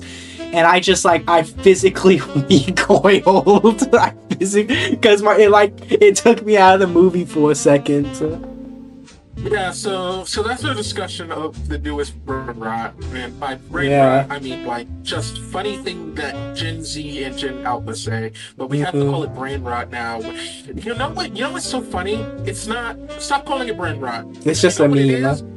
It's deep fried memes. Oh my god. Deep fried memes. That's what they are. They're YouTube poofs. They're deep fried memes. We had words for these, but because Gen Alpha's doing it, you gotta call it brain rot. Like you're some boomer. Stop acting like a boomer and have fun. Like people are talking about like Skibbity Toilet and 6-7 and all this stuff. How it's brain rot. This is the kind of stuff that we were laughing at in 2018. God, what are you pulling up? That we were laughing at that in 2018. Yeah, deep fried meat. You know what's making a resurgence on the internet for some unholy reason? What? You're not a fan of Sonic, so you've probably never seen it. There was a bunch of Gmod, like machinima, like whatever you call them, like little videos, where it was the Sonic characters, except they were trying to survive the zombie apocalypse, and it is the most if you ever watch it, it is the most brain rotting, deep fried in, utter nonsense that I'm surprised that I got through as a kid, because the re-listening to all of it, I'm like, this is nothing. This is madness. I felt the same way. And first off, no disrespect to Vanoss and crew. You know, they're the GOATs. They're the OGs. But, sometimes I'll try to go back and rewatch one of their videos for nostalgia purposes. And I'll be I love Vanoss. These videos are brain rot. Go watch the slasher, the GTA slasher ones, the every bullet counts ones, and the car darts one. those ones are funny because they're mad at each other because they make each other lose the game. There's nothing, and so you'll be able to enjoy them still. I know because I rewatch those videos constantly because they're hilarious. Listening to a group of friends be mad at each other because they're losing a game. The main videos that I watched of theirs that most other people watched were their Gmod Def 1 videos and their GTA 5 funny moments. Like how in GTA 5 they would just do these random skits, like they was. If you want to go back in time and not feel bad about it, just watch them play a game because they're not going to be making jokes. They're going to be yelling at each other because they keep losing. One of my favorite moments in the card art video is one of them was landed on like the perfect square. It's like 4 points or like 5 points. It's one of those ones. They got a lot of points. Then one of them on the end of the team explodes. And they can tell that they are going to bump him off of this spot. And he's just going, no. Oh my god. It's funny for everybody. Yeah. But do you know what sours rewatching old Vanoss? Finding a mini lad clip? No, we don't say his name. We call him Pablo, okay?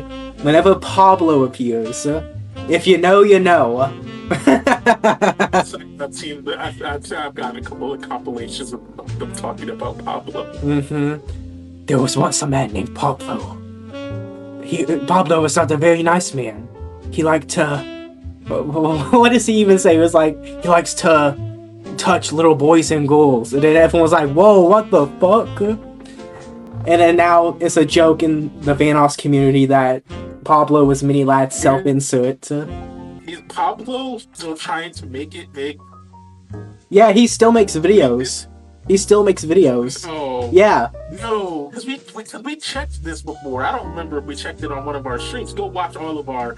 yeah, go rewatch every single stream we've done. Oh, no. Okay, no, he stopped. His last video from 2 years ago is called I Got Waft.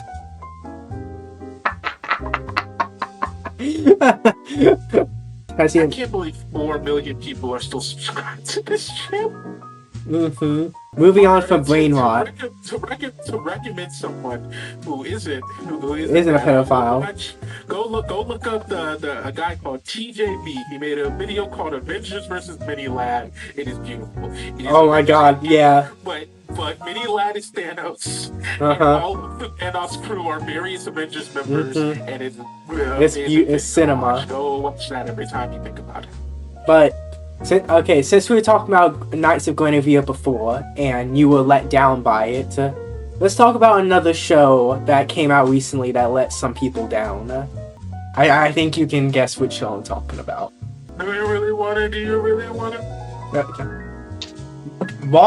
That's the wrong season. Yeah. Oh, Julian. It's a hungry world. Have you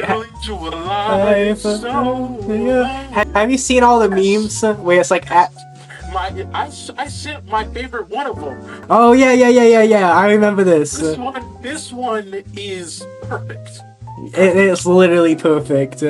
Absolutely no notes. It literally looks like the sort of thing that would open an episode. And it was like the week after the one where as kids they find the alien and his dad shoots it and all that. Yeah. It's like, yeah, no, you can just replace that with that and it makes perfect sense. I'm gonna send my favorite version of the meme. Kids are natural. Want to be a pilot when you grow up? Huh? Maybe in the next life, huh? Maybe in the next life. Allah! Allahu Akbar! Allahu Akbar!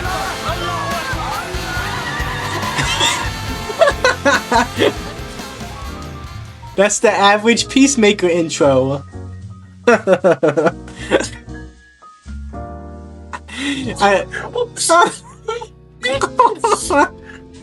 This whole war, the actors they got to act.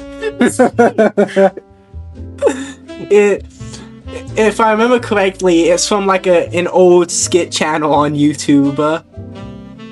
My God. Yeah. I just love. I still can't believe how many memes are just from Brendan Rodgers. Oh yeah, especially during the Vine era. R.I.P. Vine. There's only one thing worse Then a rapist. Boom. A child. And what the video keeps going. I still can't believe that's the first joke. That is the first scene in the video. You will start watching the video and you'll see the meme. It is insanity. Okay, but back to Peacemaker. We're going out of order because we were gonna do this one last, but who cares? Okay. So, what are your overall thoughts on this season? Either compared to season 1 or just on its own, however you want to do it. I'm glad the next few projects are. Is it the next few projects? It's just the next one. How many? I mean, we got more than one project not going to be written by the gun. Yeah.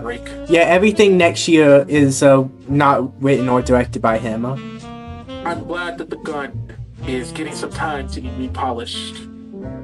To reload. It needs some gun oil. It needs a couple new magazines, not clips. Mag. Most critical moment. These are mags. Because it's gotten a little tarnished. Got a little tarnished. I think Not jam. It misfired. Yes, it misfired. The Yeah. went off too early. It blew its load all over episode 7 instead of 8. Yeah. 3 instead of 9. I don't remember the number of episodes this had. The finale was episode 8. Yeah, it blew its load all over episode 7. I think It prematurely went off all over episode 7, leaving nothing for the climax. I think, oh my god. We only have the best, most highbrow humor on this podcast. But yeah. There was one tweet I saw, and I'll put it on screen, that sums up my feelings perfectly. Both this and Creature Commandos have some of the best emotional beats and heartfelt moments from any of Gunn's work.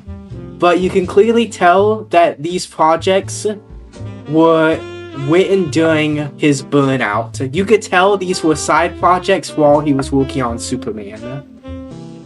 And you can tell that by the fact that neither one has a finale. Because I thought it was just... Because when I watched Creature Commandos, I made it clear I wasn't satisfied with the finale. I thought it was very underwhelming. I didn't think the twist made a whole lot of sense. But overall, I still liked Creature Commandos.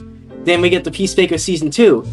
And the exact same thing happens, where the rest of the season is pretty good, even great, has some of the best episodes and scenes of the series. And then the finale isn't a finale. It's just so weird how it, what you pointed out, how it happened twice. And I'm not even gonna bring up the nickel joke, because, this is serious. Alright, James, I know you're watching this. Yeah, as you know, we write for the DCU. He writes for the MCU. Yeah. Okay, so let's start with the positives. I mean, we were memeing when we said that you should do something more with Eagling and cut Vigilante screen time. I didn't think it'd actually take that. Yeah. Okay. Let's start with the positives about the season first. Alright, now let's... No. Nah, that would be horrible. Nah. Eagling has never looked better. I love that Eagle. He's amazing. I love him. That whole subplot about him being the primal eagle. I actually put that on my dislike pile. Okay, continue then. Continue. The opening scene of Peacemaker finding the universe, jumping out, that was great. All of Peacemaker interacting with Earth X, before and after, great, perfect. All right. All of the scenes before the finale revolving around Argus, perfect. What is the name of the guy playing the dude with bird blindness. I forgot both. Tim Meadows. Tim Meadows is perfect. Okay, cause Perfect. Throughout this entire, we're doing positives. okay. Perfect throughout this entire season. I think he was the most consistent actor. Yeah, okay, I was just gonna interrupt real quick and say, I'm glad you enjoyed his character because didn't hated the whole bird blindness joke and didn't like Flurry's character. I just wanted to make that little comment. Flurry's character was great. And I think what really let him shine was two very key moments. John Economos spitting in his eye. And him then later going to John Economos to say, hey. That was a good thing you did. Yeah, and the little detail. They show roundness. They show realness to his character. Yeah, and also a little detail in that scene is that to get Economos' attention, he does a little head nod. And if you remember his first scene with Economos, he asked Economos how he would prefer to be greeted, and Economos said he can just nod. So that was a nice little detail. Also, there's a lot of things that you're leaving out of your positives that I'm scared of because that means you probably don't like them. Oh god. Like every time I go down the list of a positive, it's like, oh god, I hope he mentions this. I hope he mentions this. Literally, like the romance arc between Peacemaker. Actually, I'm gonna put on because this makes it sound funnier. Okay. The romance arc between John Cena and James Gunn's wife. Come on. You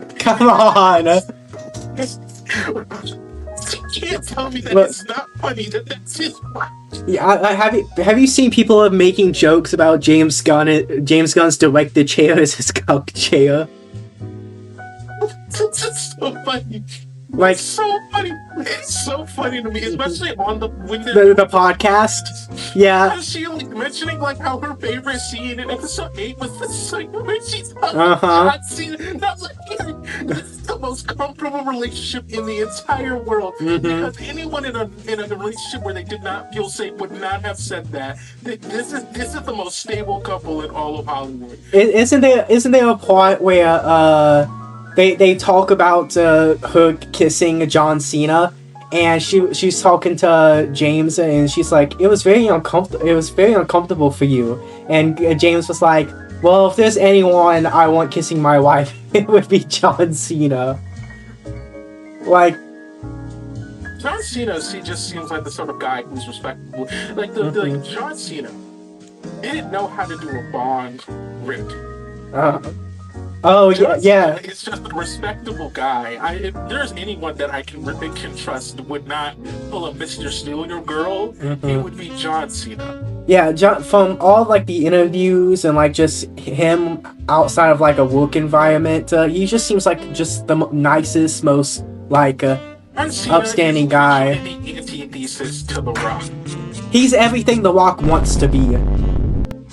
Like, because doesn't John Cena hold the world record for like the most like visits to Make-A-Wish kids? Yeah, no, like he's like one of those guys. Like, there's like a couple of these guys who will step in if like the people in their field don't want to do it because they're. Look, man, you can find the time. It's a dying kid. Yeah, you know what I mean? Yeah, you only got so much time to work with. Right, and so John Cena in the field of wrestling, he's that guy that's like, oh, you can't get the other guy, just get so quickly. And like, yeah, like I said, definitely the sort of guy that I'd be comfortable letting make out with my wife in front of hundreds of millions of people.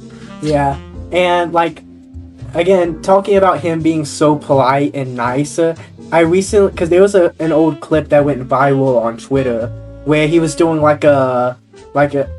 an interview, like a virtual interview on a podcast, and this was around the time season 1 came out, and when season 1 came out, COVID was still a thing, and the guys on the podcast were making jokes, and they were like, and they were making jokes about COVID and stuff like that, and John and Cena, he politely was like, I get what you guys are trying to do. You're just trying to make people laugh, and I respect that. I do. But I recently lost a close friend to COVID, and I would appreciate if you didn't joke about that, please. Like, he just said it, and they were like, oh my god, we're so sorry. He's like, no, it's okay. I understand. Like, he just said it in the most polite, kindest way possible. Also, RIP to his friend. But, yeah, it was just like, that's so weird. It's so weird to see a celebrity just be a genuine, kind person. Yeah, so, what else we got on the positive list? I guess that's just like all of John Cena. Everything he's done. That's just as a person. Just as no, like as his character. That scene with him holding his brother and reliving the trauma and all that. That was. Did you know that episode is the highest rated episode of the series? I think it has. Because it's the season finale. Yeah. The season finale always gets the highest ratings. Yeah, and then the very next episode is the lowest rated episode of the series, which is a crazy. When they expected the epilogue to be the season finale. Well, okay, continue your positives.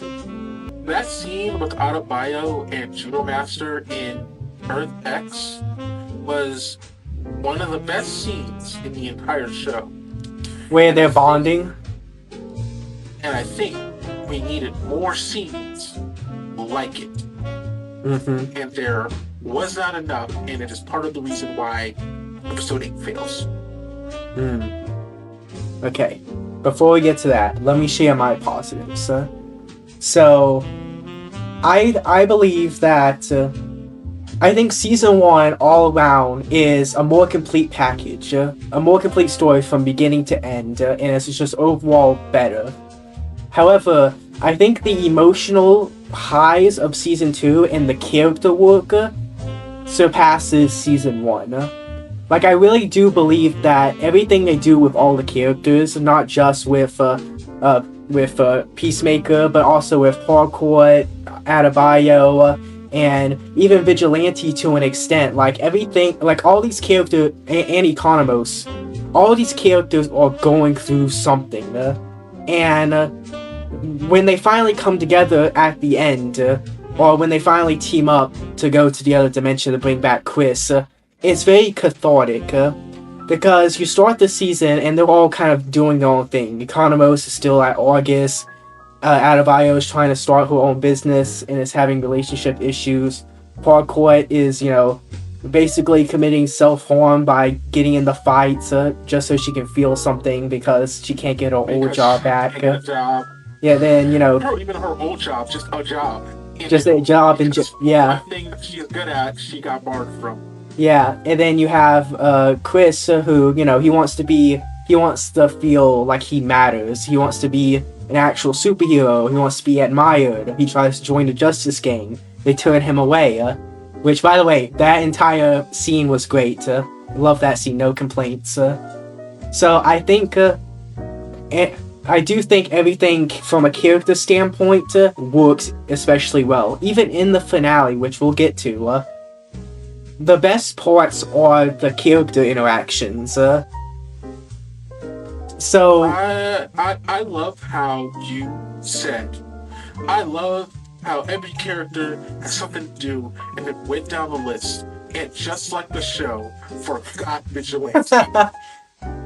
The second you opened your mouth and said that every character has something to do, I was so excited to hear you tell me what you thought they let Vigilante do, and he made you admit to yourself by not bringing him up that they didn't give him jack. I mean, I guess if I had to find like what his narrative. You can just stop there. Okay. The fact that you even have to think that hard and everyone else came to mind so easily is proof that they did. Okay, but it's Vigilante. Who cares? He could just be talking for an hour and I would be entertained. Is that I hate the stupid animal joke. They were Okay, didn't agree with you on that. They replaced doing anything with Vigilante with him just constantly making this animal reference and having everyone hate him for doing it. All to set up a joke about him and Flurry actually getting along with it. Throw the whole thing away. What are we doing here? Yeah. That was Vigilante is some of the worst. Anyway, back to the positive. Okay, Jesus. Okay. I didn't know he had such strong feelings. Okay. What was some more positives? Visually, it looks great. I almost crashed out. Almost lost. Visually, it looks great as it is expected with any of Gunn's work. I'm trying to think. The opening is on par with, if not better, than season 1. That is also true. I agree. Honestly, it's better in my opinion. It's better. I like. I'm trying to think of how to word this. I enjoy the new characters they introduced, like Sasha Bordeaux and what was his name, Saint Red or something like that. The hunter guy. I did enjoy the characters, even though I have a feeling you did not, but we'll get to that. Rick Flag Sr., we're just gonna save that for a whole discussion because I have a lot of thoughts about him. Some of which are negative, which is why you're pushing and talking about it. It's not. I'm saving Rick Flag because I'm very conflicted. I both like and dislike what they do with him. I like what the season sets up for the future of the DCU. Even though we sacrificed an actual finale for that, I do like where we are headed, and I like where the characters end up. I just don't like how they got there. Like them coming together, forming Checkmate, Flurry and Bordeaux leaving August to join them, Judo Master joining them. I'm okay with all that. It's just how it was done. Episode 8 could have been an entire season on its own. And we could have gotten an entire season called Checkmate. And we could have gotten a real finale to the story we were telling instead. Anyway. Okay, but also, the actor who plays grown-up Keith in the Nazi dimension does a great job. I love, like you said, everything with Earth X. I think was done amazing. Like, I don't know if this counts as a it's saying you wanted more a negative, because I would have liked another at least like one more episode in like after they learn about the Nazi world, because you have the episode where at the very end they discover that this is the world where the Nazis won, and in the very next episode they leave that world. I would have liked to have one in between, like, because Peacemaker and Hardcore, they go on the run, and then they get rescued by Blue Dragon and Keith. Why couldn't you have made that like an entire episode? Like, we get to see more of this world and how it operates, just how much is different. Like, Judo Master is also a minority.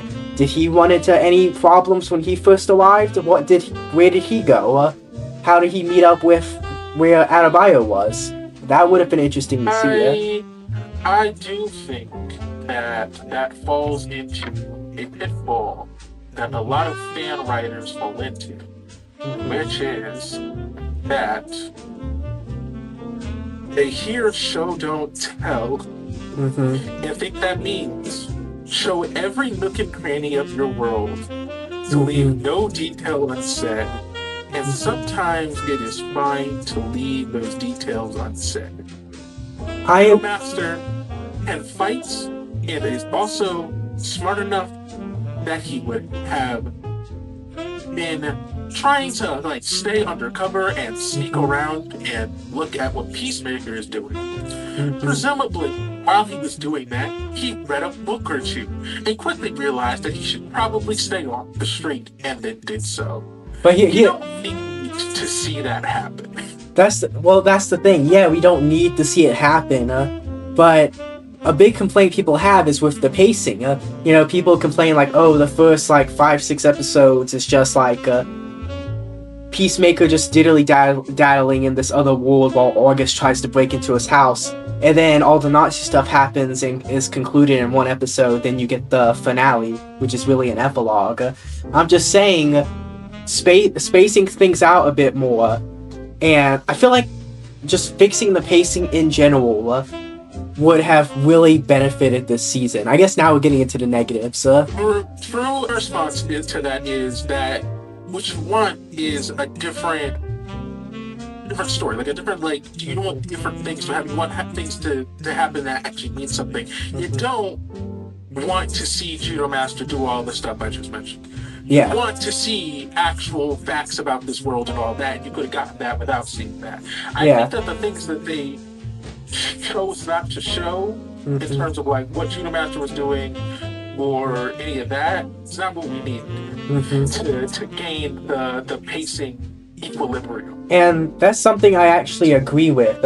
Even though I personally would have wanted to see more and learn more about this world and its history, I also understand that the focal point, the reason why it being a Nazi dimension isn't the point. The point is that it's meant to be a backdrop for Chris's character arc.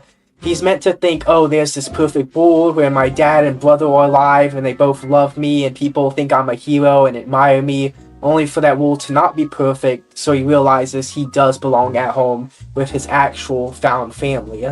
The Nazi dimension is just a backdrop for that. It being an actual Nazi dimension is not that relevant to the plot itself. But that doesn't mean I wouldn't have liked to explore it more. You get what I'm saying? I do agree that for the amount of church that they put into it, calling it just the fascist world would serve about the same purpose. Yeah. Like, that's something that Nando brings up, and like I definitely agree with him. I don't agree with everything he said. Oh yeah, like especially stuff is that you use the word Nazi and that means something. And in terms of what we found out, it's less Nazi and more just fascist. Yeah, like it's Hydra, because like if you pay attention, Hydra isn't actually just this random Nazi faction in the Marvel universe. It is actually like a cult that worships like a dragon or something or whatever. No, it's like isn't it Cthulhu? Because like they have it's some kind of it does not. Yeah. It is an eldritch being. They worship some random eldritch being, and then got involved with the Nazis at one time since they were aligned. But yeah. In reality, they could care less about what the Nazis actually did. Right? And so in terms of that, like, yeah, it's the Hydra universe. It's not the Nazi universe. Yeah. But also, with how quickly we were going to go in and out, instead of explaining that, you just say Nazi, because people understand about what you need when you say Nazi. Yeah. Well, most people do. Most people, normal people, when they hear Nazi, they think bad. That's not, but the bad isn't just what Nazi describes. It's that fascist ideology and the betterment of certain people at the expense of other people. Yeah. It's, that sort of thing, right? Which very quickly you just automatically hear Nazi, understand, because we have so much media where we fight the Nazis. Yeah. So, in terms of doing this little quick thing about it, it makes sense. If you were to actually drag it out a little and not do like a little gag where Hitler mustaches over in the corner. To be fair, to be fair, and then the giant meal of Hitler. Hitler Mueller, right? If you drop that gag in terms of and actually like do what you were good at, which is doing like long form storytelling, then yes, you could replace the Nazi world with a world that is just fascist. But that wasn't what we were doing, so they do Nazi world. So I don't actually dislike that. Yeah, I do want to say that joke where Peacemaker finally realizes it's a Nazi dimension, I do think it's legitimately funny. Like, Like, I think that they could have kept the third beat, the main. I think they could have made it a 3-beat joke. For basic reasons, they didn't, but I think they could have. yeah, it was like, yeah, how's it go? It was like, They have Hitler stashes. Look, Charlie Chaplin had that mustache too. The mural of Hitler? yeah. Okay, I don't know how to miss that one. Yeah. Also, like, it's totally like, I watched one reviewer. I think it was Cosma. He was like, if this were any other character, then I would call this bad writing. But Chris being the one to miss the giant mural of Hitler, I 100% believe he would miss that somehow. Yeah. Rick Flag Jr. felt like so unneeded. And when you take the fact of when you take that scene, right? And you see what it is. Kind of didn't need to happen. Peacemaker didn't need to see the ghost of a guy he killed. He was already feeling that guilt anyway. Yeah. And when you don't follow up on that, we literally never see him again after that episode. It kind of feels like we could have used that time to do something else. I don't know what that had to do with my previous point. I just bringing that up because I just thought about it. It's like, wow, okay, I know what it had to do. I was thinking about the Sons of Liberty thing and how that kind of wasn't followed up upon, but I was kind of fine with it because Vigilante, being a member of the Sons of Liberty, yeah, leader, which makes sense. Being a member of it follows up on the Sons of Liberty thing. Yeah. And then I thought about that for 2 seconds. I was like, why did we show Rick Flag Jr. again? Why wasn't it just any other guy? Is it because he dated him in the main universe? Cool, that's fine. I know the reason. It was because, correct me if I'm wrong, but if I'm remembering correctly, that was the moment where it clicked with Peacemaker, where he realized and learned that Hardcore and Rick Flag Jr. had a thing. So that was the reason. By her just saying Rick Flag Jr. They didn't mean. But also, if you're gonna, but hear me out. But also, from a logical standpoint, if you're gonna get the actor back to film that flashback scene, you might as well film that little cameo. I mean, you don't go. You don't have to. You don't have to, but I just imagine Guns on set. He's just like. Look, there's a reason why there were thousands of theories about how. He was. Obviously, the original Peacemaker of this universe was gay for Rick Flag Jr., and that's why. What the fuck? I never heard that. What the hell? You didn't. There were so many theories because he was acting so weird. He's so different from. Rick Flag Jr. And it doesn't even make sense because Hardcore's different because a faster society is going to be a society that is not going to be kind to non-trad white women, and Hardcore is a non-trad white woman, so she obviously grew up with different values. She can still see how it's hardcore. Yeah. What the frick is the Nazi universe doing to make Rick Flag Jr. look at this in common? Okay, so there was a really popular theory that I kind of wish that they did. Was that the reason Rick Flag Jr. was acting so weird around Peacemaker? And you have that awkward scene where he's trying to peep and he knocks over a bucket. Funny scene, but it doesn't really mean anything. There was a theory that he was actually an undercover spy for the Sons of Liberty. Sons of Liberty, right? Yeah, that's why he was caught so off guard.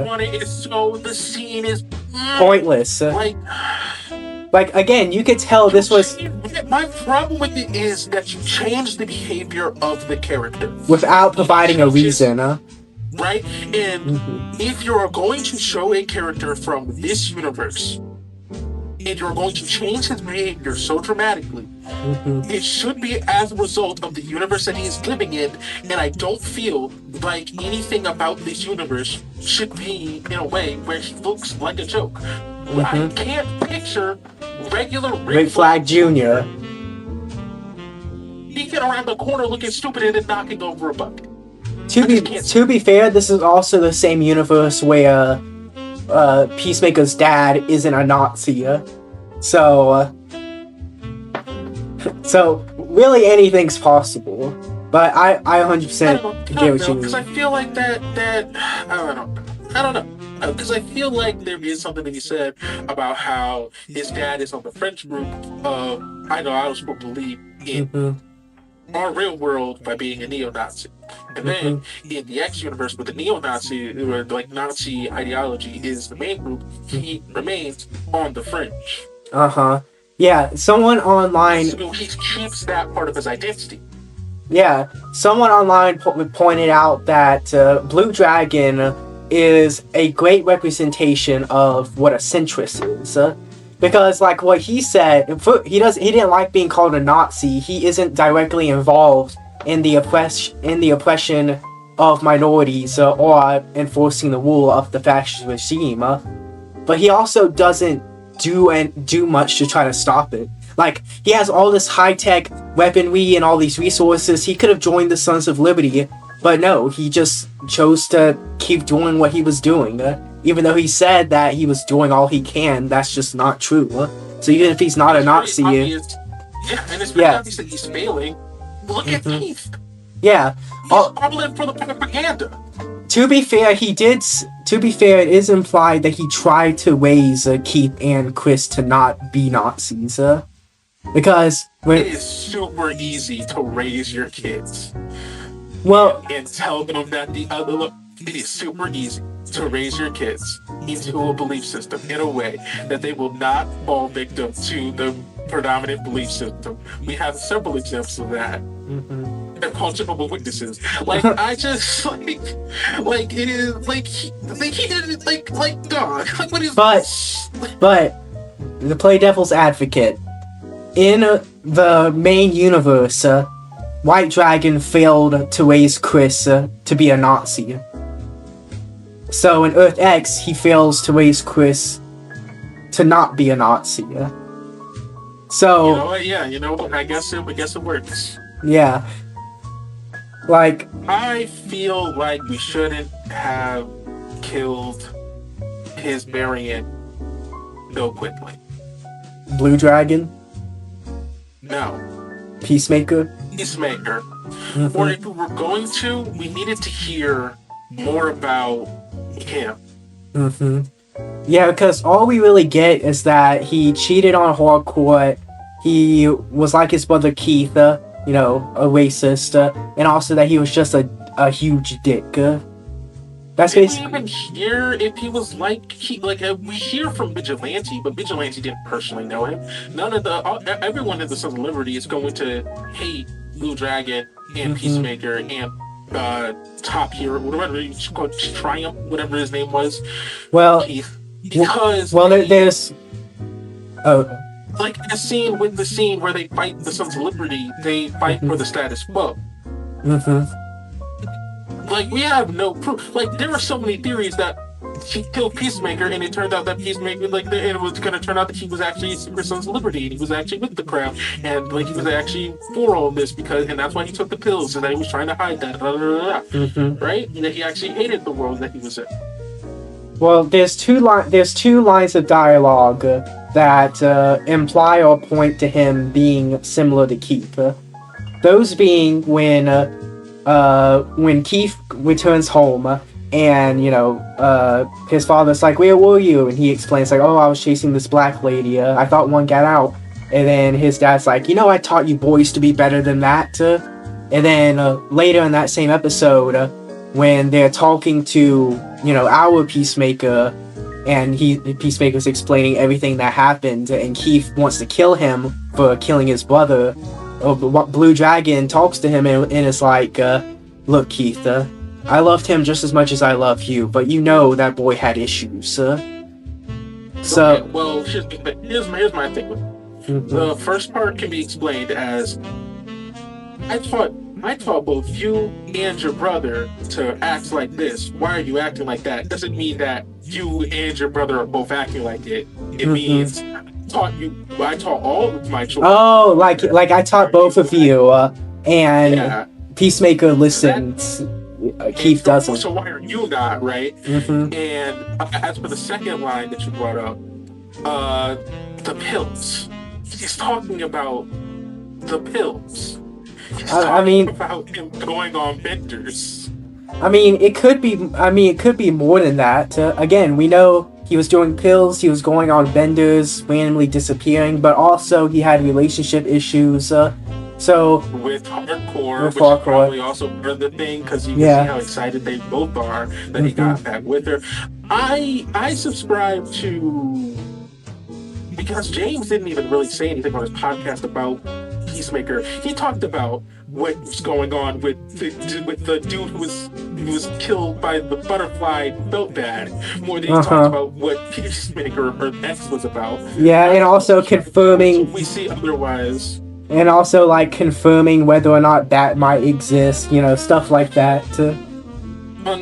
For season 2, that was a season 1 thing that he did.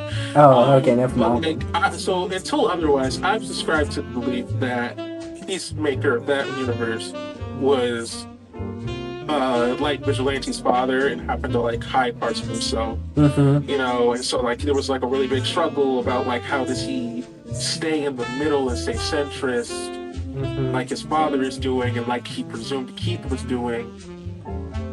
But then like he feels closer to these minorities than these other people, and so he drowned out a lot of that stuff. Like what was he doing in 2K? Yeah. Who knows? Maybe he tries to fight these things in secret without any of his things and goes to other places to do that. We don't know. So without them joining up for this other, I think that he wasn't part of this whatsoever. But I think that if given the right incentive, he could have joined. I think that him and Vigilante could have been best friends. Yeah, I did like that scene too, with both Vigilantes being like, "Oh, what's your favorite Pokemon? It's this Pokemon. Do you do this thing? Yeah, I do this thing." And it's like, ignore that, all of those things being similar when so many things they shouldn't be. Sense, but whatever. Like, why is there still Pokemon in this universe? Japan was feudal, was part of the Nazis, so they're probably doing fine. So Japanese media is still probably around. Oh yeah. And then then it's the part where it's like, "Is Peacemaker your best friend?" "Yes." "I fucking hate that guy. He's my sworn enemy." Even though they probably never once met, judging by the fact that he didn't even notice he was dead. Yeah. And then of course they Spider-Man memed as well. That was nice. Right. So like I guess to round out, it's just like my thoughts on Earth X are that it is a symptom of any problem and not a direct problem itself. Yeah. Like overall, that more or less Earth X would not have saved this season. So would you best describe this season, and this is not closing the discussion because we still have a few more things, more negatives, but overall, how would you describe this season? Would you describe it as wasted potential? Yes. Would you say that it was bad? No. How would you describe it? Would you say it was good? It was mid? I know a lot of people say that it was a letdown, but something can still be good and be a letdown. It was the 7 best episodes of Peacemaker, and then they tripped and broke their nose because they forgot that the finale is supposed to be a finale. It's supposed to be a finale and not an epilogue episode. And I hate the fact that, which is so funny because technically speaking, Agatha all along did that. Its last episode was not the climax of that story. But the difference is that the last episode of Agatha went back in time to explain why the road was fake and why she knew all of that and what she did. And it still felt like a climax because we got the full like recognition of what this character is, of like why Agatha acts like this and all of that. We got that. And not like Agatha all along, written like the end of Peacemaker is, you see is that we don't see Agatha die yet. Death claims that she's gonna come for her. And we spent episode 9 with Wicked and Agatha talking through their issues. Then there's a montage where Wicked and Agatha make the Young Avengers out of fucking nowhere. No, yeah. And then at the end, we see Agatha walk back to her house to grab something before Death shows up, kills her, and then that's what we Agatha all along. Honestly, that would have been peak. That would have been peak on everyone's soul. Like that's the equivalent when it happened here, though. Like, and apparently the finale, James Gunn confirmed this, the final episode of this season is what he pitched to the higher-ups at Warner Brothers when discussing, like, his future plans for the DCU. So this episode, yes, it's meant to be an epilogue, yes, it's meant to set up the future DCU, but it feels like it was more the latter than the former. Like, because half the episode is August and setting up all of that with Salvation, which again we'll get to. And then the other half is just music montages from James Gunn's playlist, a Foxy Shazam cameo, and that's basically it. I think that the worst thing James Gunn did for this season is say that the last 3 episodes feel were like his favorite show. No, that's fine. It was to say that the last 3 episodes feel like a completely different show because they didn't. Fuck, they do not. They are the same show. In fact, I don't even think he needs to put these episodes under review embargo. Yeah, because critics were only allowed to watch the first 5 or 6 episodes. 5 episodes. No, basically the first 5 episodes they were only allowed to watch. And so that led to the rampant speculation that there has to be something big in these. Something crazy, But there wasn't something big in these. There was just the rest of this season's story, which if you were anybody who knew anything, already knew where it was going. Yeah. We knew that it was Earth X the second that we saw no white people. Yeah. As soon as we noticed no extras were black. Until the second that we pulled a hardcore and paid more attention to Peacemaker, everyone knew.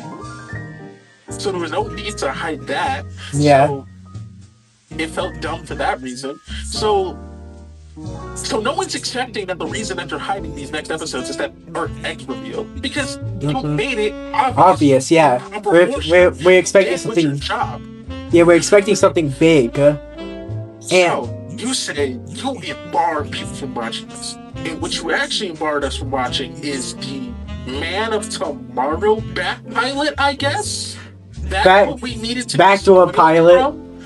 Like, Also, I hate when people, because the internet's full of echo chambers, but from what I've seen across multiple social media platforms, is people are actually more mixed on the finale than you would think. A lot of people hate it, but I've also seen a lot of people defend it. And people who defend it, not all of them, but some, in bad faith, they say, oh, if you disliked it, your expectations were too high, you were expecting cameos and this, that, and the third. No, I wasn't. I was expecting a finale to the story. And actually, in fact, even if you were expecting cameos, James Gunn did that himself. He did that. He gave the expectation. Every single time someone made a theory, instead of coming out and being a man and putting his balls on the table alongside the other actors who were asked questions, instead of saying, no, we're not doing that, that's not happening, he goes, oh, who knows what could happen? We're so silly and random, we can do anything. Except no, you didn't do anything. You did exactly what was fucking expected. Stop sucking your own dick because of it. So people used to praise Gunn for how much he interacts and talks with fans, how transparent he is, and I love that too. that's what he does better than Kevin Feige, who I believe is like a complete shut-in because he doesn't have any social media, whereas James Gunn is constantly answering fan questions, explaining lore. Like, Kevin Feige refused to come in person for the She-Hulk thing, so they had to make up a fucking robot. All right, that guy is a shut-in. Yeah, like I like CEOs, and I like James Gunn being transparent, like answering fan questions and stuff like that. Like the entire reason, like someone asked him on Twitter, like, oh, in this universe, what is the definition of a metahuman? That's kind of an important question. He gave the answer. Like, stuff like that I'm okay with. But, and this isn't just like a new thing. James Gunn has a habit of hyping up stuff. Remember when he was hyping up all of the pre-reboot movies, like Shazam, Aquaman, and Flash? Like, he was hyping up Flash as like, this is the greatest superhero movie I've seen. No, it wasn't. No, it wasn't. But you just needed. You got to direct 3 of the greatest superhero movies. Don't act like this was a masterpiece. It wasn't. But at the same time, CEO of DC, it's kind of his job to get people to go watch them. But I think the problem isn't that he interacts with fans. To get ahead and answer your question, it's not that he interacts with fans. It is that the good part of him interacting with fans is that we get answers through questions. And instead of answering questions by saying the answer, either by saying the answer, he obfuscates it under layers of, well, we're basically free to do whatever we want. We're basically the glitch production of big movie studios now that I'm in charge of it. So yeah, sure, anything can happen. When in reality, you should be honest and tell them, no, we do not have plans for Blue Beetle right now. I have ideas about what we're going to do, but it's not going to be in this show. And no, we do not have plans for Creature Commandos. Rick Flag Sr. is our only cameo from that. If you even call him a cameo or whatever. Well, he's everybody else is staying in their own lane. I was gonna say he's not a cameo. He's literally the secondary antagonist. Right. And that's the problem, is that if you are going to do something, you're supposed to stay coy about it. So if you're not going to do something, you should be honest and say that you're not going to do it. Yeah, and it doesn't make sense either because, like when it comes to other things, he's very straightforward and very upfront. Like recently, he just out of the blue. Well, I think someone did ask him about updates regarding Brave and the Bold and DCU's Batman, about like when we would be hearing news about that or what's going on, since we haven't really heard anything in a while. And he responded, he said straight up that the story's going through major changes right now. And then the director of the movies came out after that and said that we'll get updates within the next few months. So like, he doesn't play coy with other things in the DCU, but for some reason with his own projects, and specifically with Peacemaker, he wanted to set people's expectations by playing coy for things that weren't gonna happen. Yeah, and I think that was a mistake to do that. I really do. I agree. Hopefully, especially the Blue Beetle thing. Like, oh yeah, why did you do that? Yeah, that was. The actor for Blue Beetle. Why did you do that? Because we're not wrong. This could have been a pretty solid place to throw in Blue Beetle if you wanted to do it. Yeah. As a nice quick thing, probably about the same as the Justice Gang cameo at the end of season 1. Yeah. Where maybe he shows up late to whatever they're doing, and then Peacemaker's like, what are you, 15? Get out of here. You know what I mean? You know what I'm disappointed by? The fact... No, we knew whatever this was. The fact that we have a character introduced in the very first project in this universe, may I add, whose whole thing is killing Nazis. And you have a dimension full of Nazis. And there's not even a mention, there's nothing of him. Like, was I expecting him to come in during the finale and start spraying down all these Nazis? No, although that would have been fucking awesome. But like, what? Boy. Like, Nazis. When me and Dan were watching the first few episodes, and this was before the Earth X reveal, where, like you said, the hints were obvious. We were talking about, imagine if in the final episode, Rick Flag Sr. brings G.I. Robot to this dimension, and you know how Peacemaker throughout the whole season is like, this is the best dimension ever, or like, this is the perfect dimension. Bring in G.I. Robot, and as he's spraying down and killing Nazis, he says, this is the best dimension ever. Because he gets to kill Nazis. It would have been a better finale than having a music video for Foxy Shazam. I think that the biggest problem is that what they set up should have been set up and is probably going to be reset up, and so they could have just left it for that anyway in Man of Tomorrow. Yeah. And instead, we could have ended where episode 7 ended, which was Chris getting arrested. And that would have set up for a third season or a checkmate series. Chris should have been arrested at the end of the season. And that's it. I can just that's it. For that. That scene of him getting put in cuffs and then being sent off to prison should have been the end.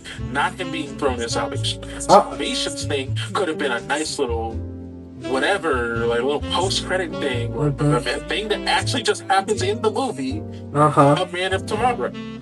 Like, also, not to mention, him getting arrested doesn't amount to anything, because, at the beginning of the next episode, he just gets bailed out. So...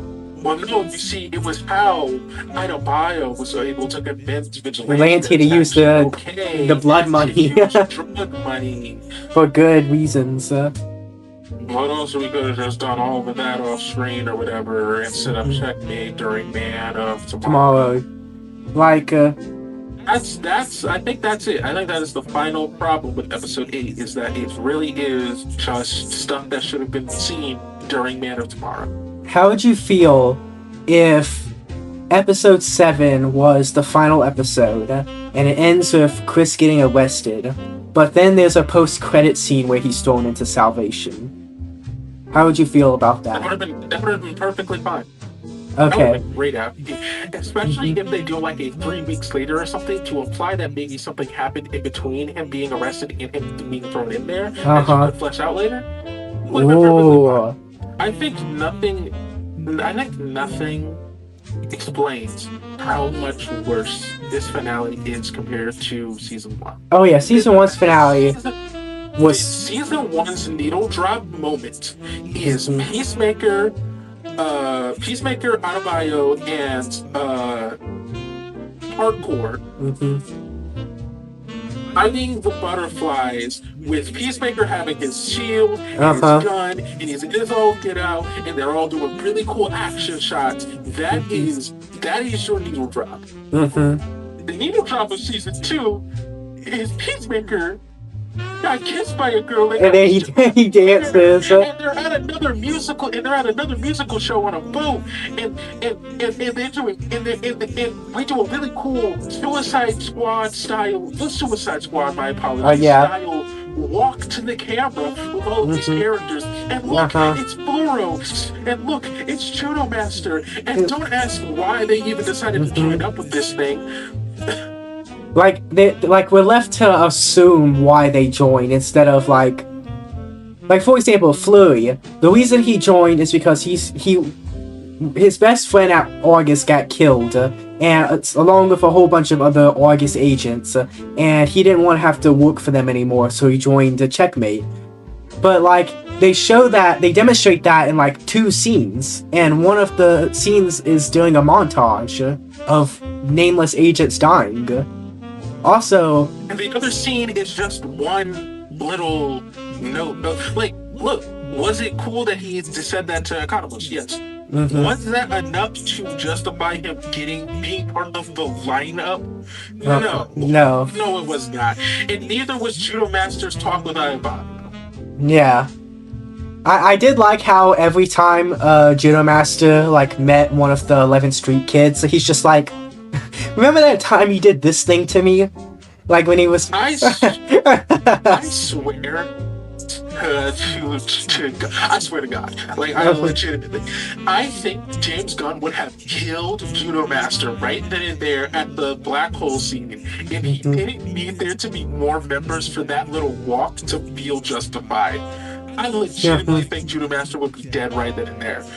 Honestly, that would have made people hate Rick Flag even more as an antagonist. If he had.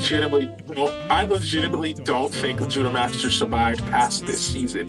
If not for the fact that I can't leave Loros and Sasha Bordeaux.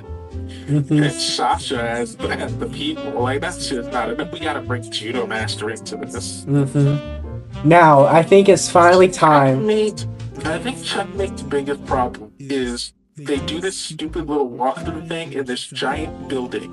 Where are the other workers? You can't convince me they did not have enough money and enough people who would actually want to do some good in the world, that it's only these 8. And then Nando brought it up in the MCU, how like everything feels empty now. How you look at S.H.I.E.L.D. back in the day, and it was like all of these people, and it feels like an organization. It feels like something that's like real, like that you need this many people to do.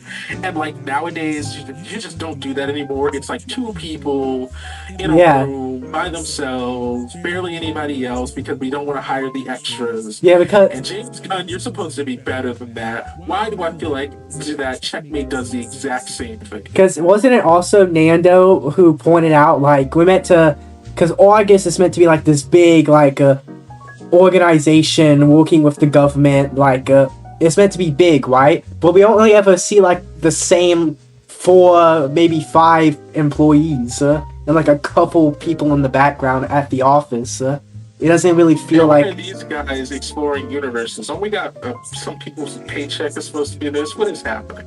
Yeah, but I think now it's time to talk about the biggest, most humongous elephant in the room.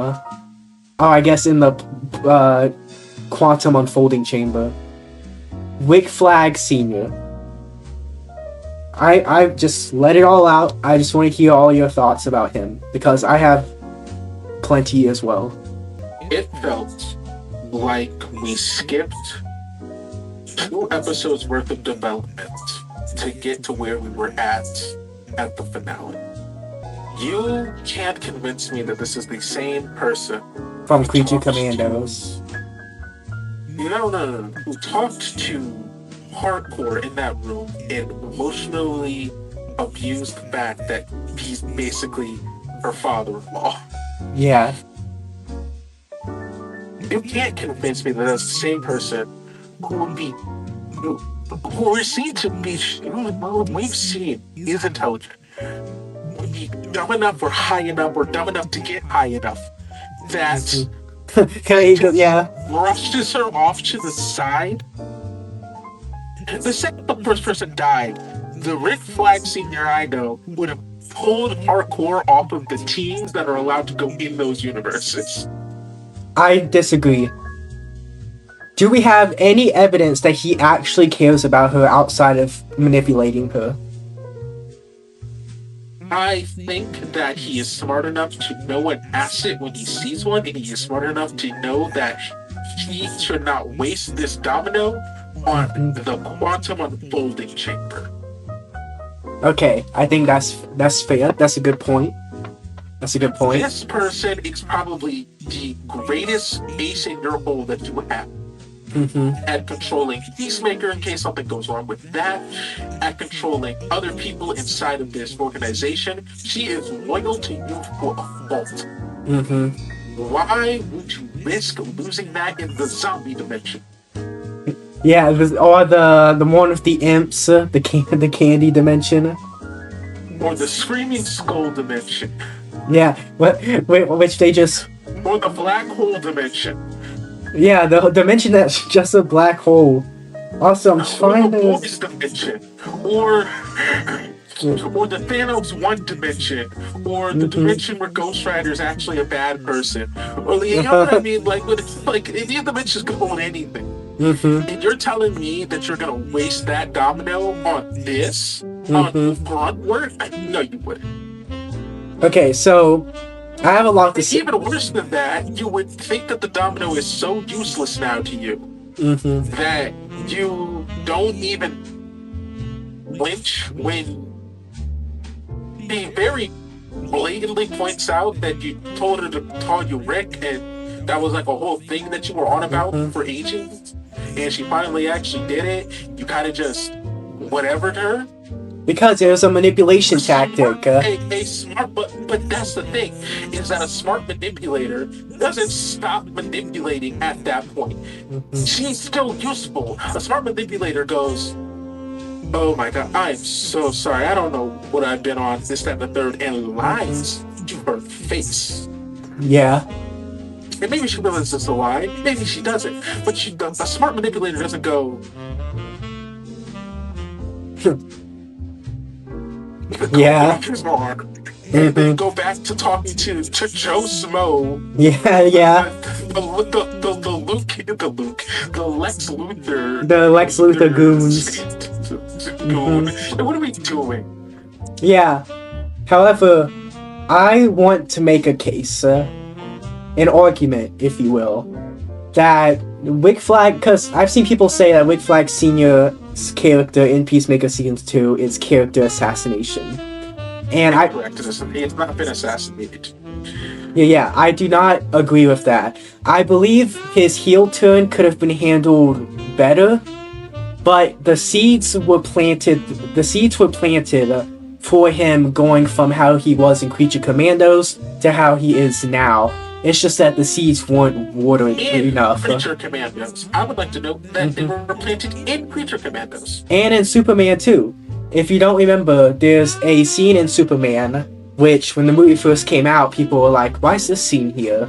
But if you remember, it was after Lex got arrested, and it's that scene of Rick and one of the other Department of Defense officials watching the news, and the other guy looks at Rick and he's like, I can't remember exactly what he says, but he says something along the lines of, it looks like the metas are running things now, or something like that.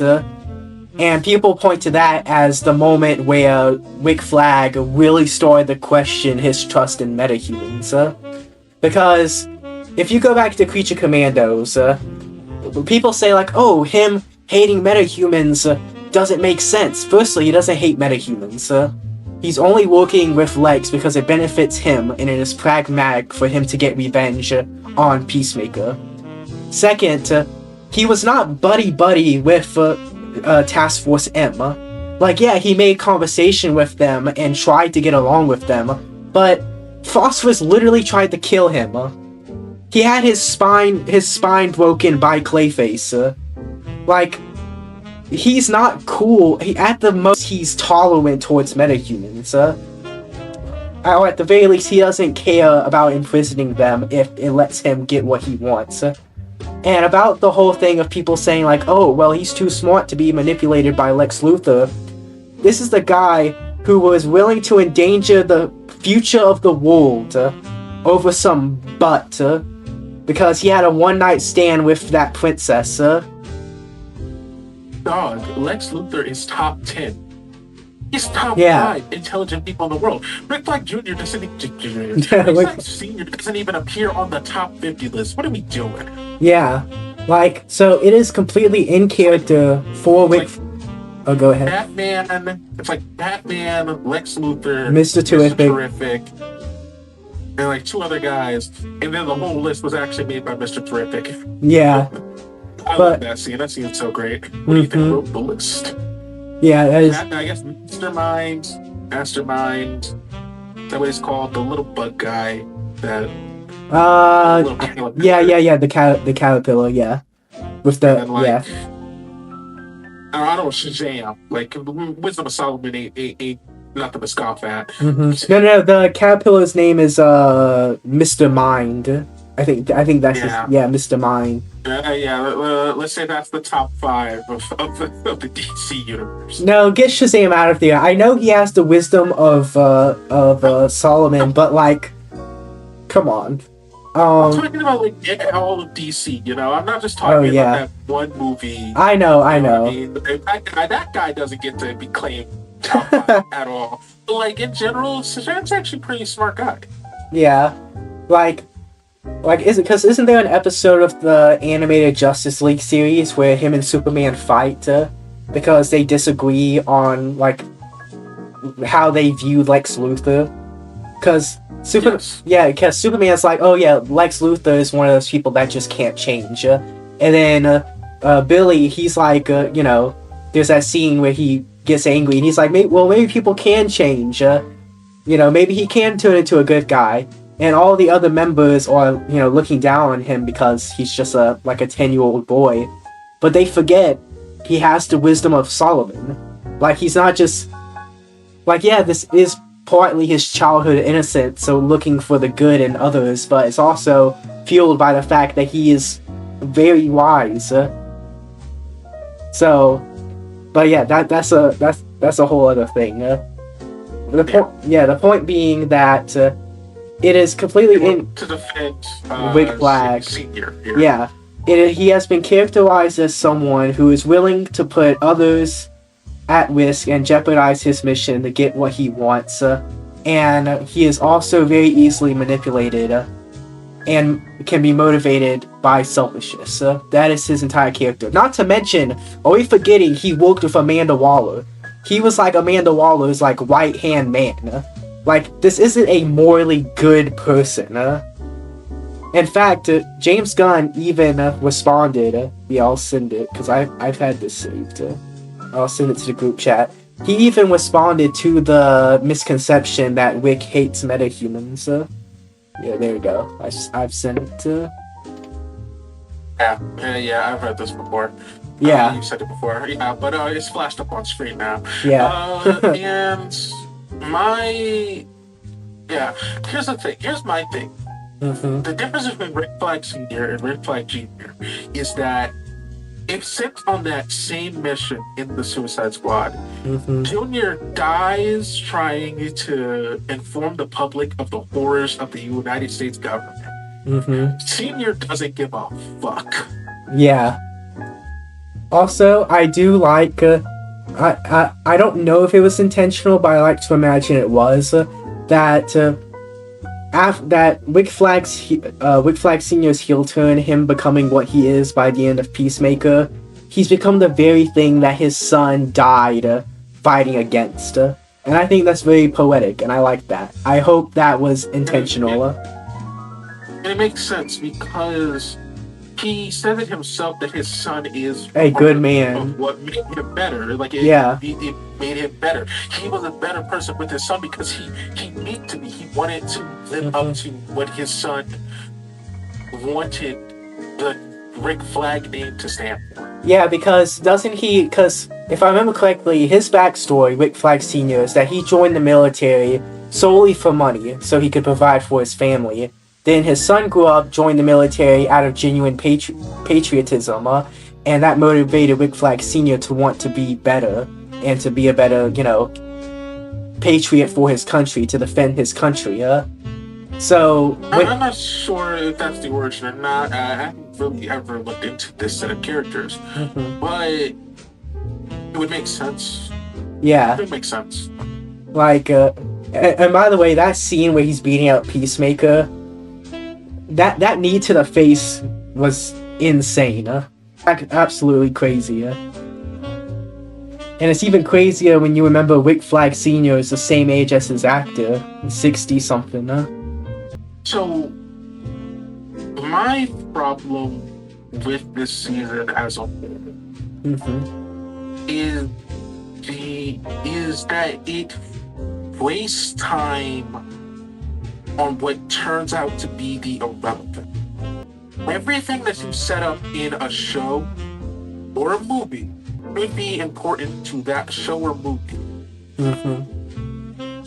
and then those things can then further be important to something else. Yeah, but first and foremost, Like we set up the Darkhold in WandaVision. The Darkhold is important in Doctor Strange: The Multiverse of Madness, but the Darkhold has importance in to WandaVision. the story being told in WandaVision. So that's my example of a thing being important, and it can be important later. What you don't want to do is to set up something and then it be important only in something later or never at all. And nothing epitomizes that more than Salvation and Prime Eagle. Okay, well, the whole Primal Eagle subplot, I know you said it was one of your negatives, but I liked the subplot. I thought it was funny. Okay, I like this whole time he really was the Primal Eagle, and you have Michael Rooker just messing around, playing this obsessed hunter. Like, I don't know, I found it entertaining, but I know you're not the only one who found the subplot annoying. I did not find the subplot annoying until the season ended. And that's the difference between me and you. Me and you being the people who did other people who like the subplot. You dislike the subplot. Dislike the subplot because you dislike the subplot because you hate whimsy and fun. I dislike this subplot because it added nothing of substance to the story. We are not the same. You can have whimsy and fun that adds nothing to this story, and you can have serious stuff that adds nothing to this story.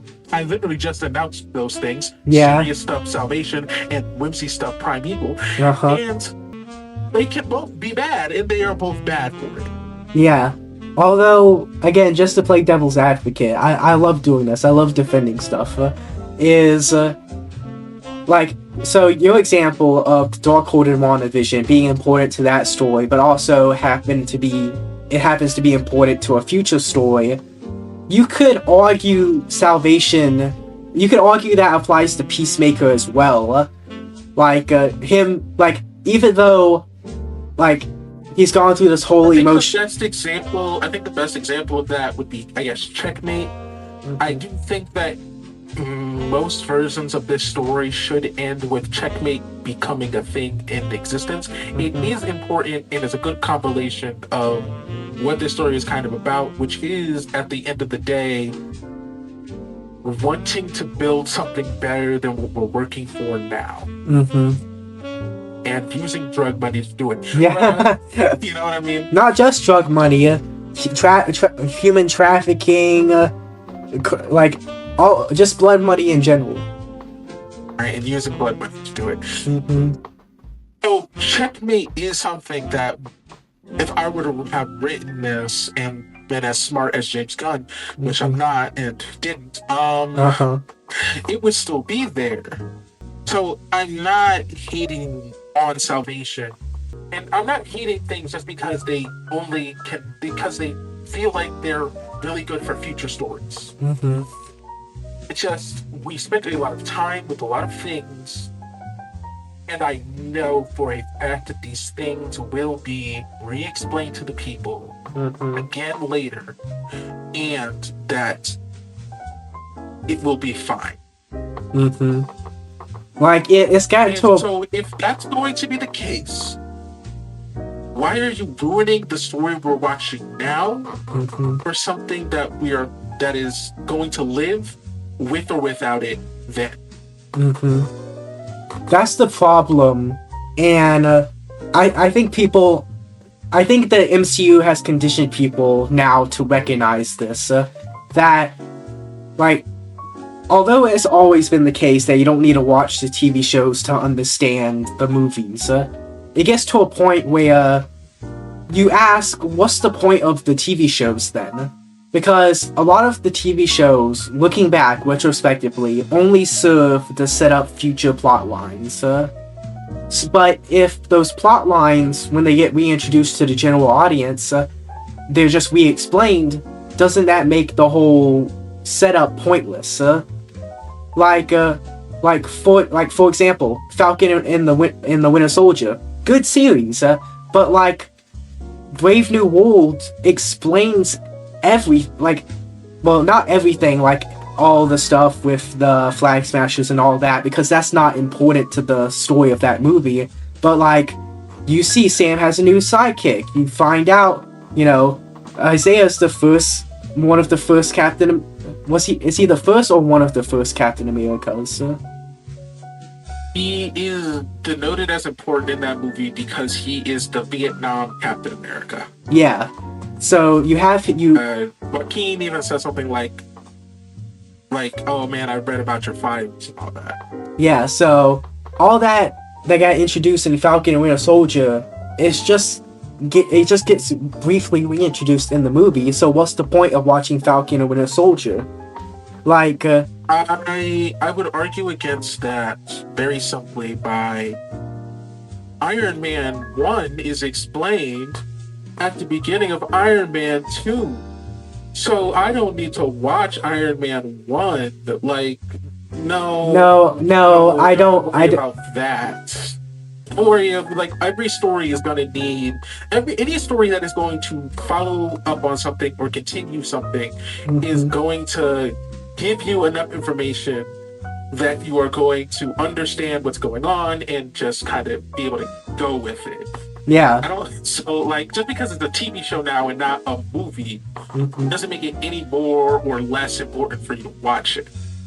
But my point is, we were talking about how season 2 of Peacemaker, it sacrifices its story to set up for something that's already going to be re-explained once it shows up again. And so I was making the comparison that a lot of MCU shows do that, where they introduce concepts that are just going to get reintroduced anyway. So some people might feel like, well, what's the point, Yeah, because I would argue that WandaVision, because it ended up becoming this trilogy thing, ends up escaping that. Like, everything in WandaVision's like little corner of the universe kind of exists in a way that like it's not really trying to be like a movie setup fodder. Yeah, I feel like the WandaVision trilogy, obviously all the stuff with Daredevil, Punisher, and the Defenders, and Moon Knight, what else? So there's probably another one I'm forgetting.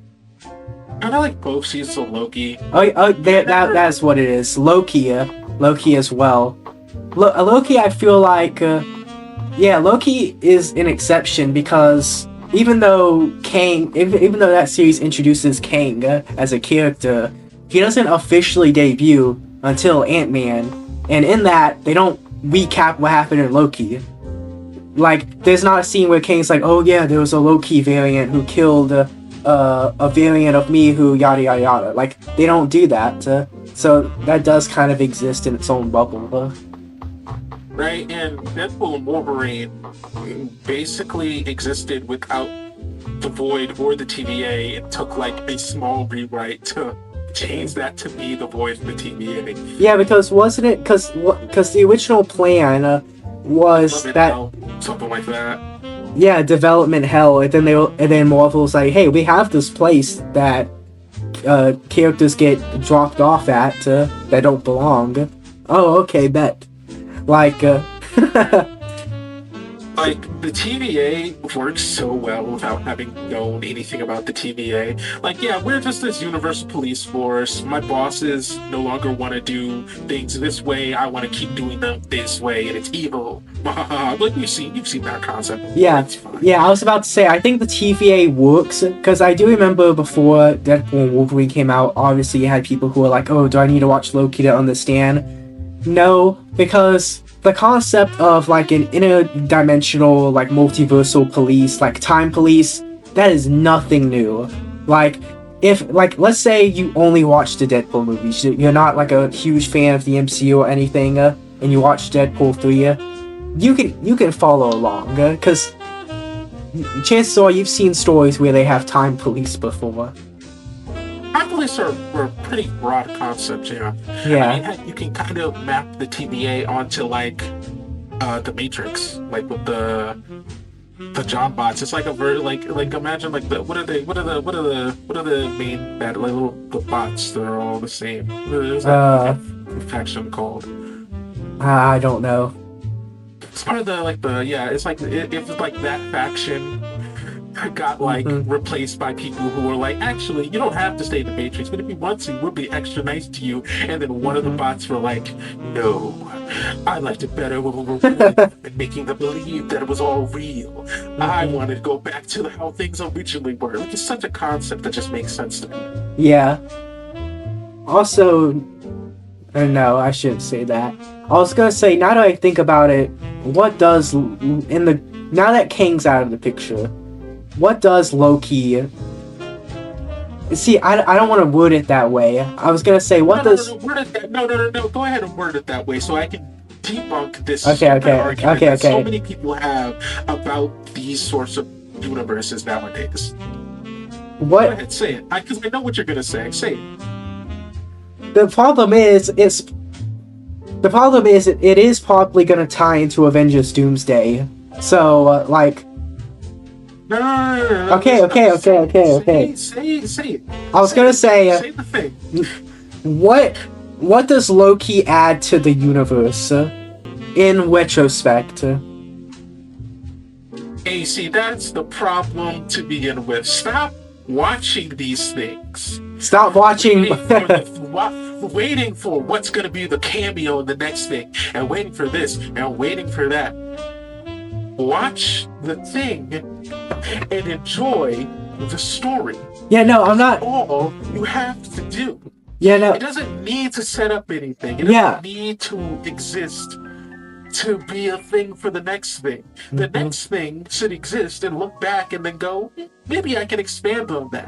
That's how this should work, not set up for the next thing. Yeah, I know, and I agree. I enjoy Loki, and I agree with you that, like, the WandaVision trilogy, it stands, like, on its own as its own little story. But I guess the point I'm trying to make is, like, if you haven't watched Loki, you would not be confused or lost in the slightest. Because, yeah, Loki introduces the concept of the sacred timeline and the TVA and how the multiverse came about. But, like, you don't need that to, like... You just don't need that to understand what's going on in, like, Deadpool and Wolverine or No Way Home or Doctor Strange. So I guess that... I'm tired of people acting like that is the thing that we're trying to avoid. Like, I didn't need to watch Iron Man 1, 2, and 3 to watch the Avengers movie. I didn't need to watch the Avengers movie to watch the Doctor Strange movie. I didn't need to watch Guardians of the Galaxy to watch Endgame. Like, these are their own contained stories that exist in the same universe and can be called back upon at any time to just do a thing. Thor Ragnarok is my favorite example of this, where I have and will never see Doctor Strange 1. But it doesn't feel out of place for Magic Man to know about these two guys and do some small little thing to help them out before sending them on their way. Yeah, that's fair.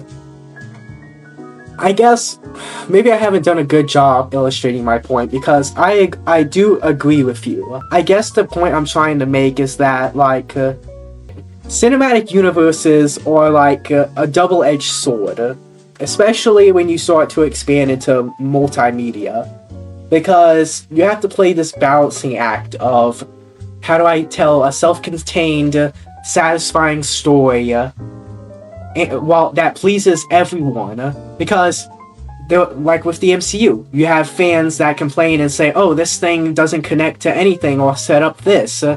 But then you have MCU fans who say, I don't want to have to do homework and watch all these things to understand this. So there is no finding that sweet middle ground. So it's like, you're damned if you do and damned if you don't. So it's like how... I feel like this entire discussion kind of misconstrues what a cinematic universe is supposed to do.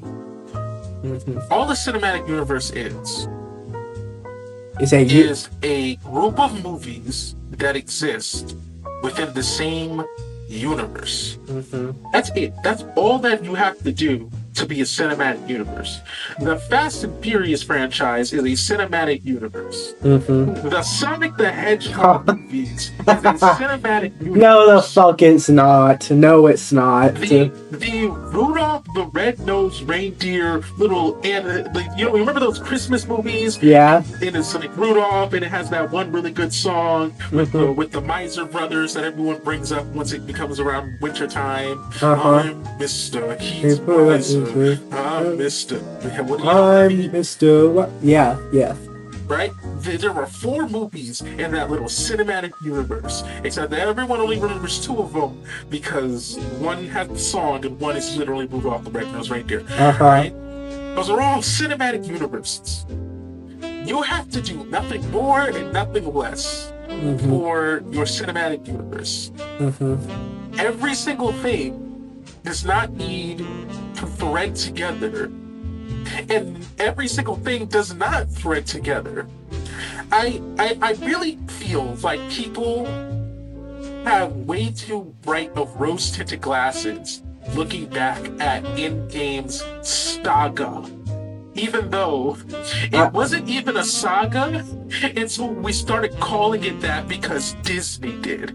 Okay, I want to mention something. Now that we're having this conversation, it makes this post I saw like a week or 2 ago make a lot more sense in hindsight.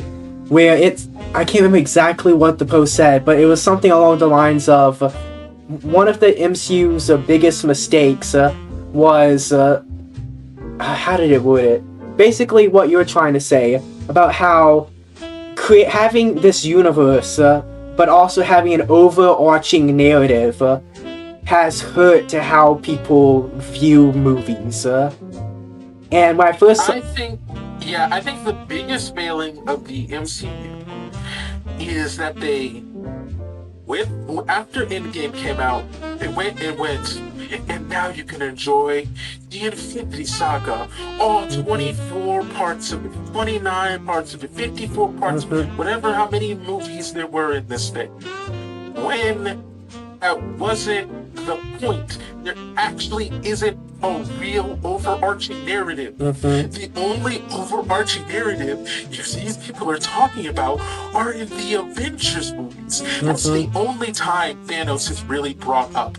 I need that to be known. As a major threat and a major thing, he is brought up at Avengers post-credit scene. I don't even think he's in the Age of Ultron post-credit scene. Wait, no, it's Avengers post-credit scene, like 3-minute cameo in the first Guardians, Age of Ultron post-credit scene. Oh my god! So and that's it. He's in the Avengers post-credit scene. The Avengers post-credit scene. The 2 Avengers movies about him and Guardians of the Galaxy. Oh, but where is he in Iron Man 1? Where is he in Iron Man 2? Where is he in either of the Thor movies? Where is this guy here, or here? The answer is, he's not. That was not the point of the saga. And someone's gonna come in here and be like, well, actually, he is actually in these other movies like Doctor Strange and Thor the Dark World and Captain America the First Avengers because of the Infinity Stones. Infinity Stones. No, that's not Thanos' origin. That's the origin of a bunch of MacGuffins that instead of explaining that these rocks are wherever, because we could just do that. We have the power gem in Guardians of the Galaxy, and we could just lie about where the other gems were throughout the universe. We didn't have to say that they were in any of these. Instead, we went, well, let's see. After tracing some time things, let's make that the time stone. That weird Tesseract thing did some weird spatial manipulation. Let's make that the space stone. Hey, this thing is red, and we need to fill stuff out. Reality stone. We saw the power gem, and let's just make this movie about where the Soul Stone was the whole time. Like, So that's not Thanos' origin, though. That does nothing to set up your big bad. That sets up a MacGuffin rock. And those weren't even set up because they were all actually supposed to be the ether and not the reality stone, the Tesseract and not the reality stone, and then Eye of Agamotto, except that one kind of actually was set up to be the time stone in that post-credit scene. yeah. But they were not thinking about it for the other three, and they kind of just threw that one in there for Doctor Strange and then never gave him his real amulet for some reason. Also, I feel like rather than taking and I feel like instead of taking that 11-year run of the MCU and saying like, oh yeah, these 24 films or whatever, this is the Infinity Saga. The Infinity Saga should have just been like, oh yeah, if you want to follow, like, you know how comics have different, comic runs, like for example, the 2015 Secret Wars. If you want to fully, get the whole story of that, you read Fantastic Four and this and that. Like, if they wanted to say... These issues of the Fantastic Four series, you read this issue of the Spider-Man series, you read the entire line of the Secret Wars arc, which got its own little book title, and then you read the 3 tie-ins that it got 3 tie-ins, right? So, like... You're basically saying that the Infinity Saga is the 4 Avengers movies, which encompass the Secret Wars, like the big plot. No, I think right? the Infinity Saga are the tie-ins. Yeah, so like the Infinity Saga in order would be the first Avengers. Wait, no, it would be Captain America, the first Avenger. Then it would be the Avengers, Thor: The Dark World, Guardians of the Galaxy, Age of Ultron, Doctor Strange, and then I think then you go to Infinity War and Endgame. And that's it. Yeah. Yeah, like that's 9 movies. That's 9 movies. Right, and you can kind of cut off the other ones because you don't really need to know beforehand what the ether was, because no one watched Thor: The Dark World, and so you don't really need to know what the Tesseract was or who Red Skull was. Or like, all nice to know about. Everyone who was a fan and watched those other movies saw those callbacks and were excited. But what you call the Infinity Saga was the 4 Avengers movies. That's it. As I just board that doesn't exist. That should have the 4 Avengers movies behind it. So what would you say is the multiverse saga then? Would you say it's purely Doomsday and Secret Wars? No, I said the multiverse saga doesn't exist. That it was a cool little buzzword that they came up with because they had to make the next 3 things all one saga, because the first 3 things were all one saga. Sagas don't exist. So this is a marketing term. You've all been corrupted by buzzwords. The only time that a saga should be able to be said had happened is to have been done post hoc once the whole thing was written out. We did not start Iron Man 1 knowing it was the Infinity Saga. This is not a multiverse saga. This is a collection of movies in the MCU, and I'm tired of pretending otherwise. Like, so do you think the smartest thing to do when it comes to a cinematic universe, like, do you think we should even have like phases anymore? Because they, like, with the MCU especially, phases don't mean anything anymore. Like, there are people who haven't kept up with the MCU that think we're still in phase 4. Like, the phases don't matter anymore. Because beforehand, each phase capped off with an Avengers movie. That's not the case anymore. Yes, I think that is actually very accurate. Also, the phases capping off with an Avengers movie doesn't even exist, because this, again, just like how sagas don't really exist, phases didn't really exist. You didn't hear about phase 1 or 2 of the Marvel Cinematic Universe until Infinity War and Endgame came out, and they capped that as phase 3. And so no. I'm a cap for phase 1 and 2. I'm pretty sure after the first Avengers, they announced a phase 2. I'm pretty sure that's when they did that. But yeah, when they like leading up to the first Avengers, you didn't know it was phase 1 of this huge franchise. It was just a bunch of movies that were connected in small ways that led up to a big crossover. And this leads me to another thing that is basically related. Because what we're talking about is we're basically asking comic book media to act more like comic books. With that being said, do you agree with me when I say that it was a mistake for both the MCU and the DCU to give a definitive timeline? And what I mean... What do you mean by timeline? Okay, I explained this in like a really long Reddit post that I made, but I'll try to sum it up. So, I feel like if you want to set a cinematic universe in a modern day and try to ground it in our world, and it's based off of comic books, which are a medium designed to go on forever and tell infinite stories, I don't think you can have like a set timeline. For example, the Punisher in the MCU.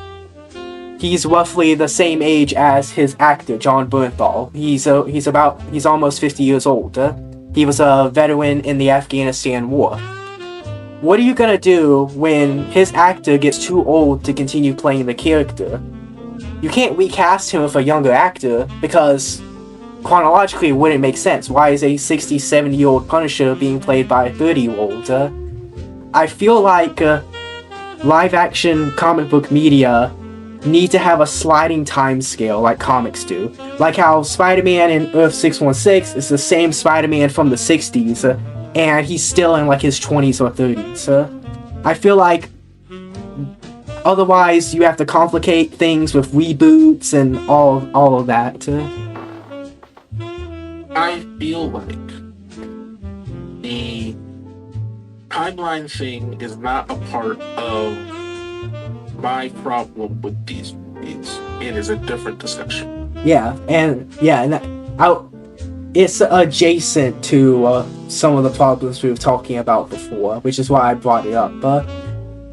I strongly believe in the fact that the biggest problem with these things is pretending like everything is one giant story.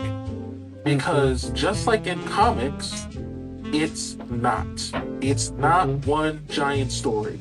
It is a bunch of loose stories set in the same universe, and every once in a while, a couple of those characters will come across each other and do a little event. Sometimes in one of those character stories, like how we're about to get in Spider-Man 4, and sometimes in big crossover event stories, like how we get in the Avengers movies, in the Avengers stories and comic books. My problem with the Infinity Saga and phases as a concept is that they lie and try to tell you otherwise. That this is all one giant story, and that's why people get fatigued. Do you? So it's more of a marketing ploy than anything. Like with James Gunn coming out. It's a marketing problem, and is how I mark it. These things are stories that should be able to be told to different groups of people. I think that a Spider-Man film should feel different from a Doctor Strange film, should feel different from an Iron Man film, should feel different from a Ghost Rider film.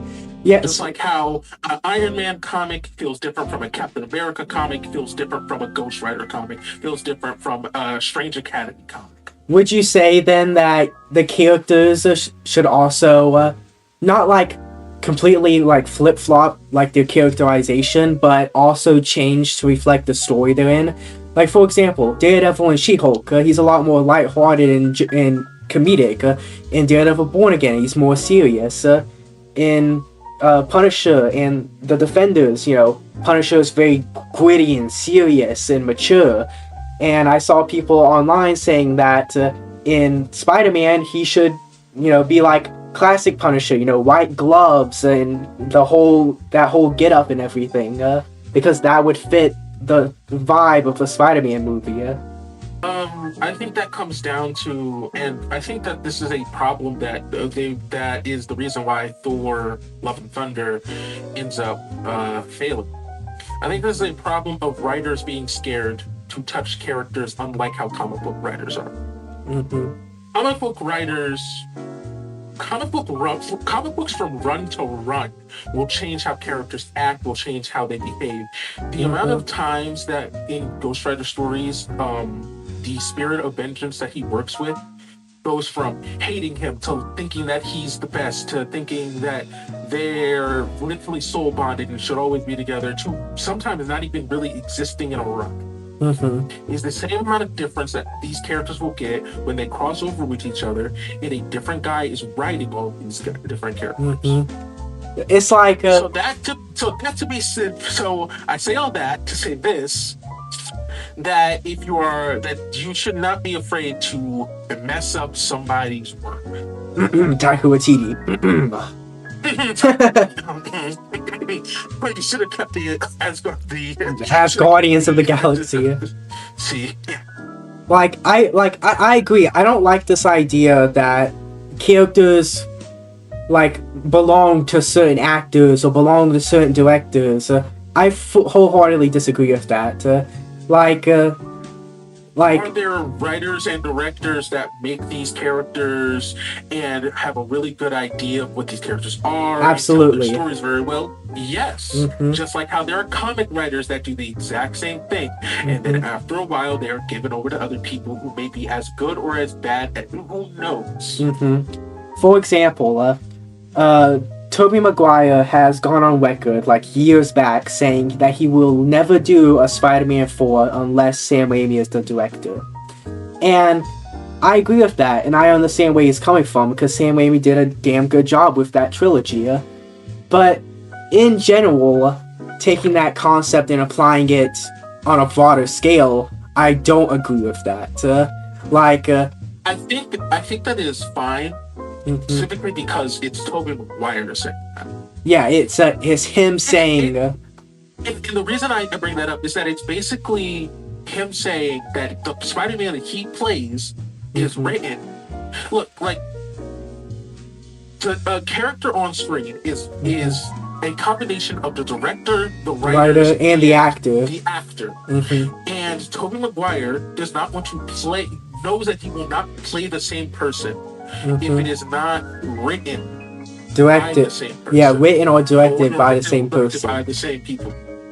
So it's basically the equivalent of one of those comic books characters going, "What? Oh no! After this writer leaves, I'm leaving." Yeah, because of course they're leaving. They're being written by a different guy who has different goals for what they think that the character should be. Yeah. So yeah, Tobey Maguire's Spider-Man wouldn't be Tobey Maguire's Spider-Man without Sam Raimi. Yeah. If it's a specific incarnation, then it's fine to say only this person should be at the helm. But in general, it's not smart to limit characters to certain creatives. Indeed. Spider-Man, Homecoming, and No Way Home, and Far From Home are written by different people than Spider-Man in Captain America Civil War. Yeah, Avengers 2.5, yeah. but yeah, which is another great example. Is is a Civil War written by different people than the Avengers movie? It's what are we? Yeah, they were written. They're written by the same people who wrote Infinity War and Endgame, but not who wrote the first two Avengers. Because that was when Josh Whedon got the hell out of there. So yeah, the characters are staying intact. Tony Stark. Well, obviously the characters have evolved and developed, but for the most part, their core traits. Iron Man from Iron Man 1, 2, 3, Avengers 1, Avengers 2, Avengers 3, Avengers 4. Iron Man still feels Spider-Man Homecoming. Iron Man still feels like Iron Man. Even though he's written by different people and he does develop and change as a character, as long as his core traits are there, that's what matters. And let's see, how long has this been going on? 3.5 hours. so far shortest thing ever. Yeah. Let's see how long that lasts. Yeah. So yeah, that is my. So that is just kind of like to summarize, to TLDR, the thing with these cinematic universes is stop acting like they're one big story because they're not. Stop acting like you're having to do homework to learn these things because you're not.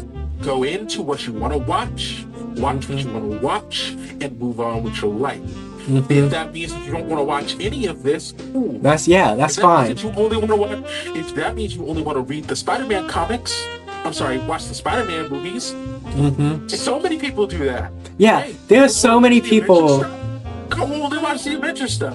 Do you only care about when magic is mentioned because you're really into Dungeons and Dragons? Go watch the Doctor Strange stuff, the Ironheart thing that did it one time, and Ghost Rider when that finally comes out. Or for that's never coming out. But like for example, with Agatha all along, even though I heard amazing things about it.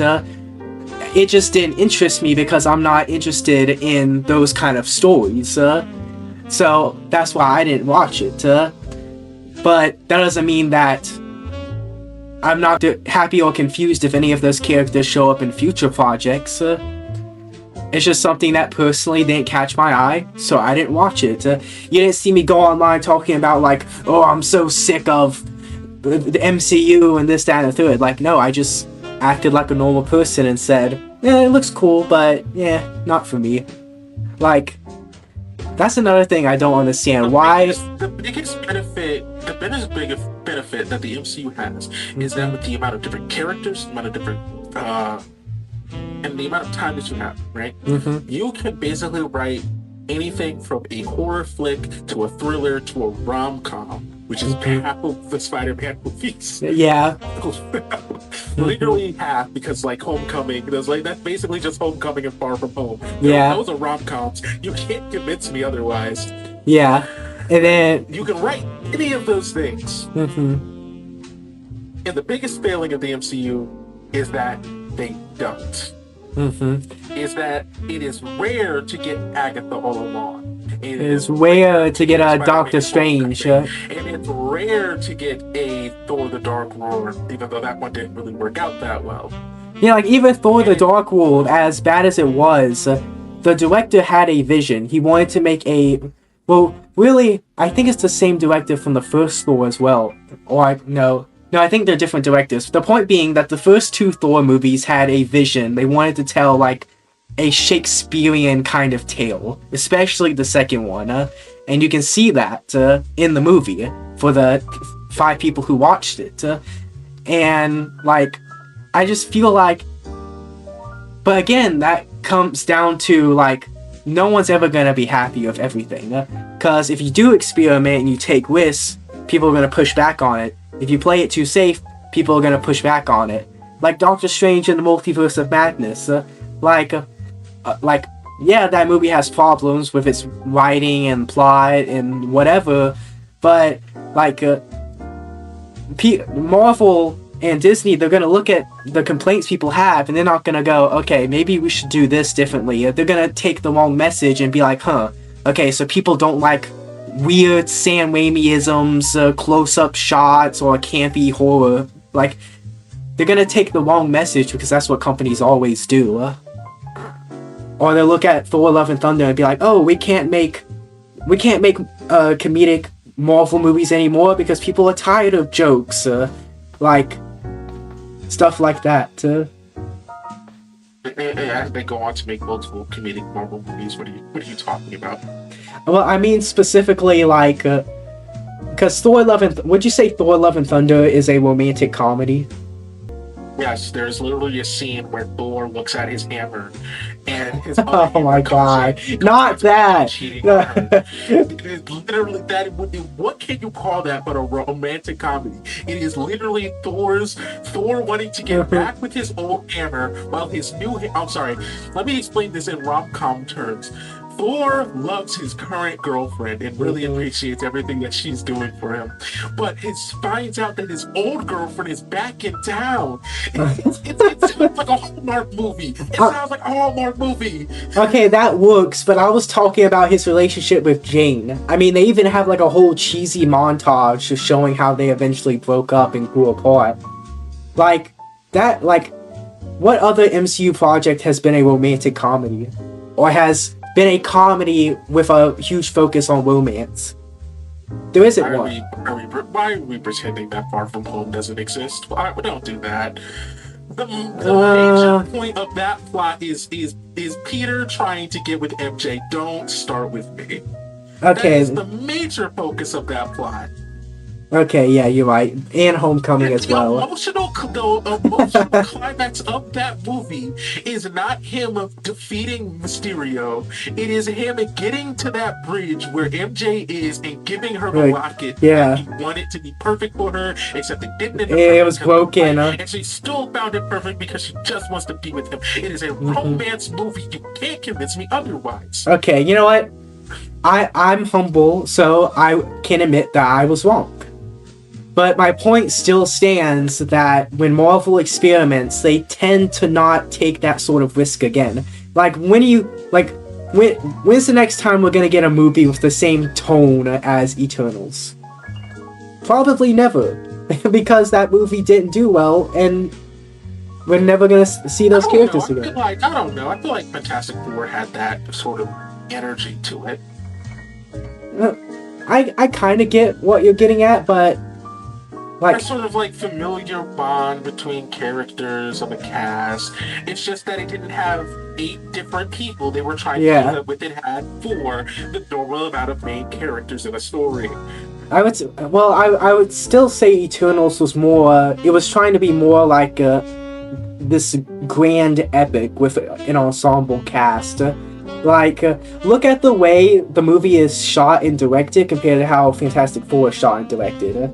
Very visually distinct, and I feel like... Oh, yeah, but that's a visual style thing. You were talking about more like, from what it sounded like for me, you were talking more about, like, where are we going to get this sort of tone and story? Yeah, and... the tone of, like, sort of downer feeling energy was there in Fantastic Four. That story of a group of ragtag people who find family within each other is told in Fantastic Four. Yeah.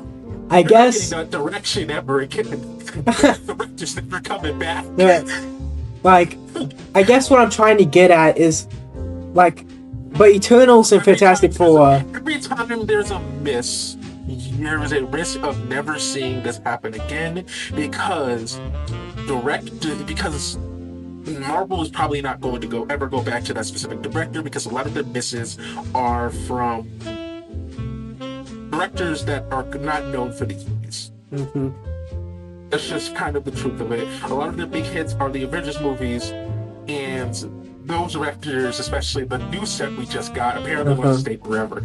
Yeah, so the Russo brothers. They're kind of good on those sticking around, and so their writing style, which works very well with an ensemble cast, for some reason, don't know how they do it, is probably going to stick around and be fine. But the writing style and the directing style of the Eternals has a risk of never coming back again because it's very hard to find that sort of story and that sort of directorial style that was represented in that story. I get it. And so anytime that those miss, those directors probably will never come back, and if those directors ever come back, you will never get that same energy again.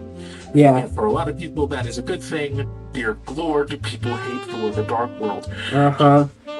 Like, you perfectly put in the words what I was trying to convey. Because, yeah, Eternals and Fantastic Four have, like, a similar tone, but aside from not just the visuals, but also, like, if you watch them back to back, they still feel very different. And I'm not just talking about, like, I don't know why I can't put it into words, but they just... My composition is visual storytelling is a very big thing in the medium of movies for obvious reasons, and therefore It is hard to say with words why these two things are different, even though when you look at the scene of Makari being the absolute level dog water out of Icarus, and look at any of the fight scenes in Fantastic Four, you get it. Yeah. Or like, whenever I think of Eternals, I always think of like the really beautiful shots or like the cool scenes. Like, what's the one shot where like, what's her name? Athena is handing, I think, Sprite, like... Actually, it's Athena. The A was added on by our ancestors by accident. How do they do that by accident? Also, let me find, like, the picture I'm talking about. Eternals. Okay, yeah. Something like this. Like, there isn't... From my memory, there isn't a single shot in Fantastic Four that looks like this. To be fair to Fantastic Four, that movie never really takes place at dawn, but I get what you mean. Oh my god. yeah, I get what you mean. That's why I stated something that has nothing to do with what you mean, you know? I'm saying that shot composition can't happen at midday. Like, no matter what you do, you're not getting a shot that looks like that at midday. Yeah, I know, but you get what I mean, and hopefully our viewers/listeners get what I mean. Trust me, our viewers and listeners are not here anymore. No. They are ravenously trying to defend everything that you say because I said Knights of Guinevere was mid. So, yeah.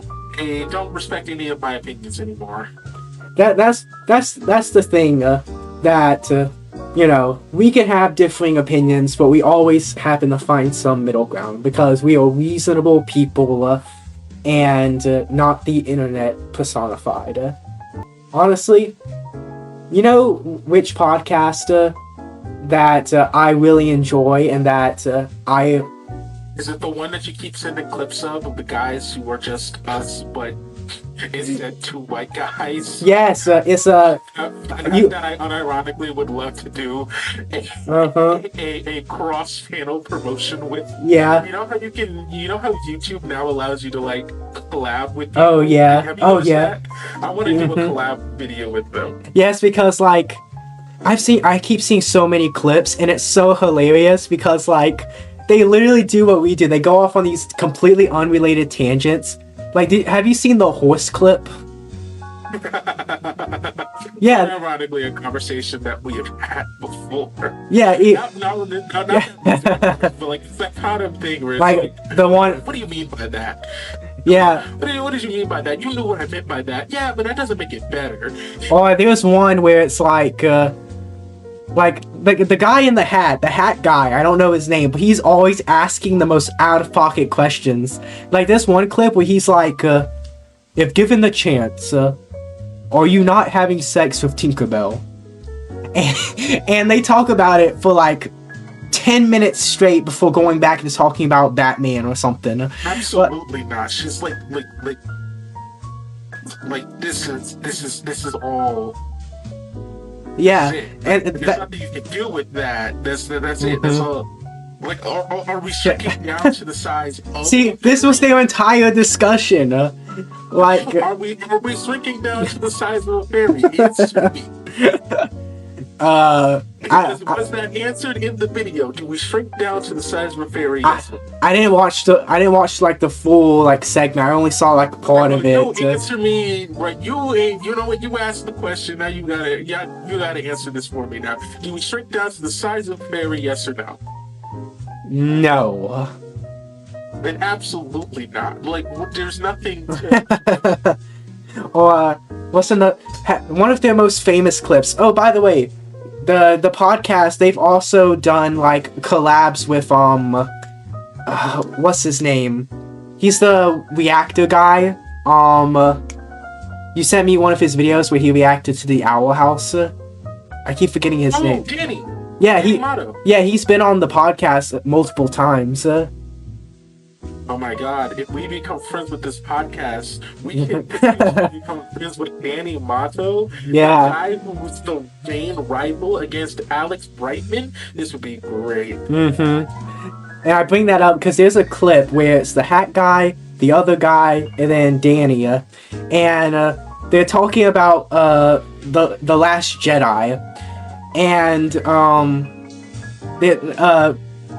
the hat guy was defending the movie, saying that the cinematography and the visuals and everything were amazing. The other guy was arguing that they weren't, and then Danny is like the middle ground where he's like trying to see both sides. And then like the full argument's like 20-30 minutes long, and at the end of the argument, the hat guy's like, because the hat guy's arguing like, oh yeah, the visuals are amazing. The other guy's trying to argue like, oh well, visuals don't make up for, lack of story and good writing. And the argument ends with the hat guy being like, I mean, at the end of the day, who's even to say that the visuals are really that good to begin with, or something like that. And then the other guy crashes out. Why'd you bring them up? I don't even remember.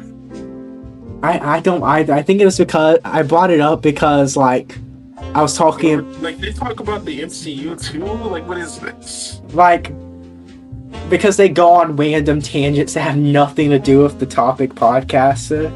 My question to you is, while I'm trying to find this video, is what is your answer to the dilemma that they proposed? Would you rather watch horse porn with 2 horses, or a horse and a human? The 2 horses. That one guy, the guy who said that was the correct answer. It's weirder. Yeah. It doesn't make it better that there's a woman in it. Yeah, because wasn't the other guy? He was like, one is a nature documentary. This is a nature documentary. The other one is a crime. I don't. And then the hat guy, he was trying to be like, but are you not weirder for watching 2 horses going at it? And then the other guy's like, no. And then he's like, but in a way. Here's the thing. Here's the reason why the woman makes it worse. Is that you can be attracted to the woman, and then now you're attracted to what you're seeing. You can just watch a nature documentary. You know what I mean?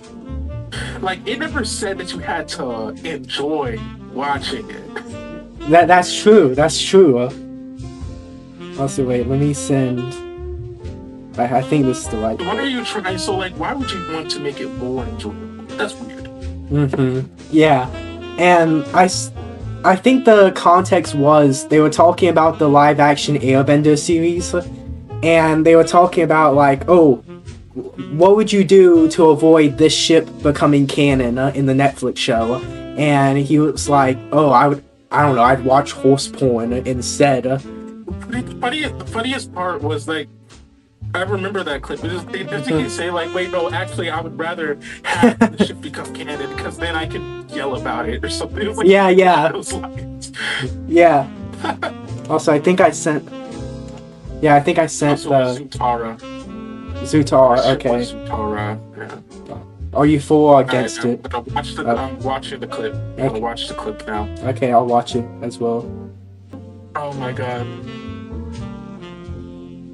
Would you? Oh my god! Oh my god! This is literally this thing that he brings out. This point that he brings up is my exact point against the recent Pokemon ZA games. It's the exact same thing where it's like, oh, when you want to make an articulate point against something, you bring up how this thing matters to you. But the second that you're enjoying something, now all of a sudden, all of those criticisms get thrown out the window. So because you enjoy it, you don't have to break down why it's bad because the cinematography is bad and this is bad and that is bad. Like, so many people are playing the new Pokemon game and going, well, yeah, I had fun. Like, fun justifies paying $80 for a video game that looks like it could have been ran on the PlayStation 3 or earlier. So yeah, you had fun, and you could have paid the price of $40 to have that same amount of fun for the amount of. You know that the budget for the biggest. Hey, you know that Pokemon is quite literally the franchise that makes the most money in the entire world. Full stop. Yep. Every year after year, it makes the most money. Mm-hmm. Do you want to know what the budget was for Expedition 33? An indie game that looks on par with AAA studio games. What? It was about $15 million. In fact, I will double check. This. I will look it up and double check Expedition 33's price. It is just under 30 million. Mm-hmm. It's just around 30 million. Mm-hmm. Maybe 20 million. Somewhere between 20 and 30 million. Mm-hmm. That was an indie studio, not even a AAA gaming studio. How much money do you think went into Pokemon ZA, a game that the Pokemon Company they themselves consider a mainline title and not just a spin-off? Biggest media franchise in the world. Roughly the same amount as the indie game, 30 mil. $13 million estimated went into that game. Based on what they said they had to sell to make back their money. So, $13 million budget for a game that costs $80? Make it make sense. That doesn't make sense. It does not matter if the game was a good experience. It's not worth the $80. That amount of it is not worth you paying $80 to have that experience, and not just pay $80. It's worse than just paying $80 because not only do you have to pay $80 for the game, but if you want the full experience, you have to pay another $30, maybe $20 if I'm misremembering and you're lucky, for the DLC that they announced before the game even came out. Awful. And you have to pay for the subscription to Nintendo Online. Oh my god, I forgot about that. Because 3 of the Pokemon can't even Mega Evolve unless you go get the Mega Stone through playing competitive online battles. When this game's online scene is dead after 5 years because a new Pokemon game is out, and that's what people are playing the online scene for, there are 3 whole Pokemon that you will never be able to Mega Evolve, and they are the Halo starters. These are important Pokemon. They are the big 3 of the original generation that Mega Evolution came from.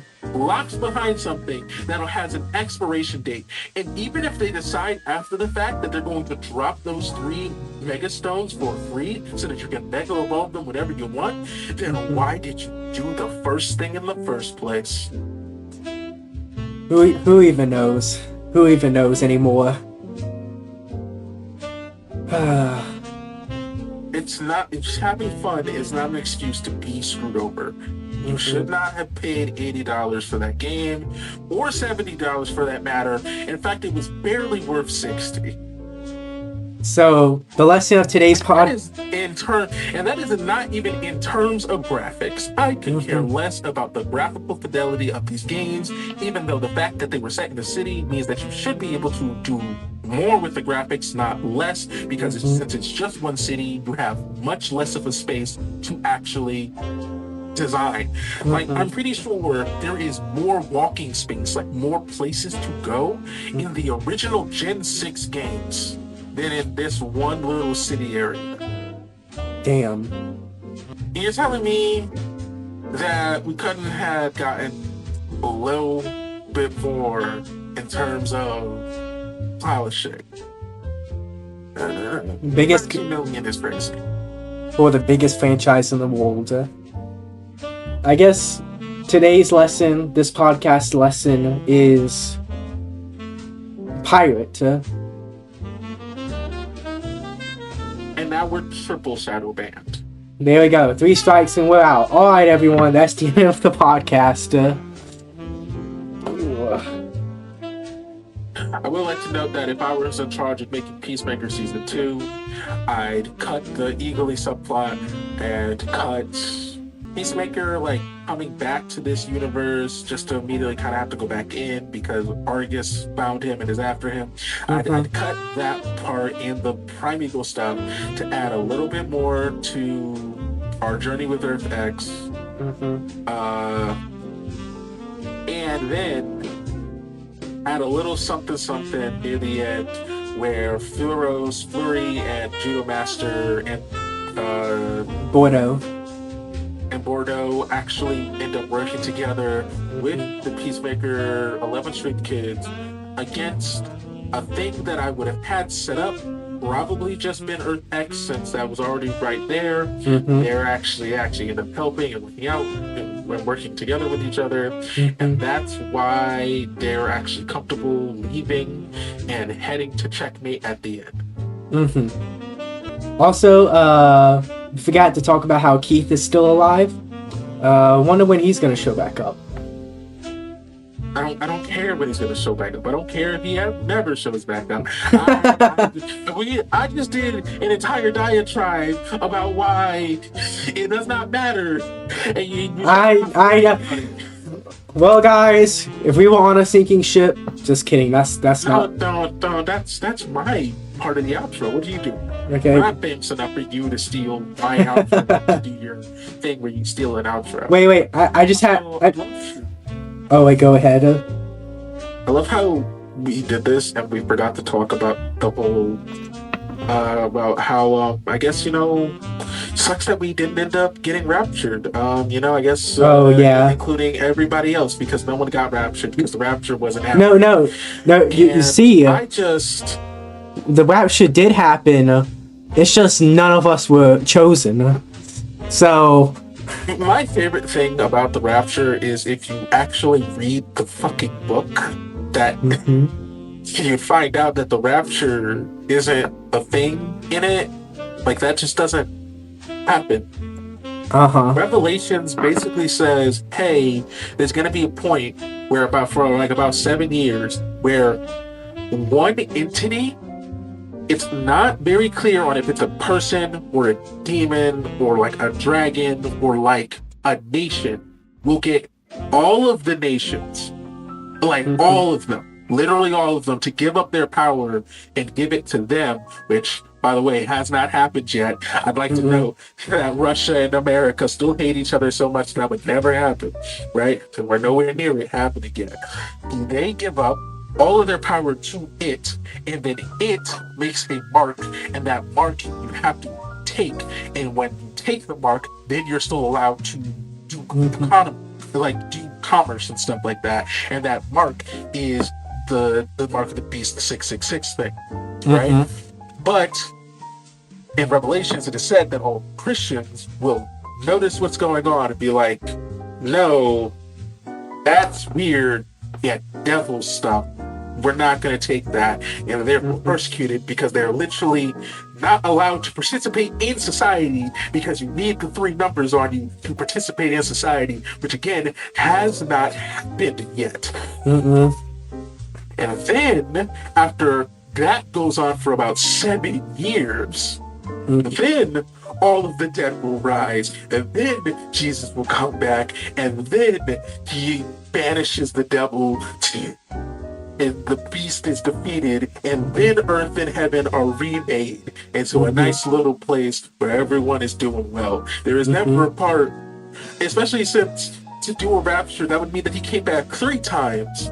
First time, and then once to pick up everybody, and then again to do the whole defeat the beast and reform society, so that the new earth and the new heaven exist. That's three comebacks. So like it's like the equivalent of like you leave you leave to go on vacation, but then halfway there you're like, shit, I left my phone at home, and you gotta turn around and go get it. Like, he comes, picks everyone up, takes them, and then it's like, wait a minute, I gotta go defeat the beast. What am I doing? And then he turns around. Legitimately one of the there's a skit guy I watch called like Jack himself.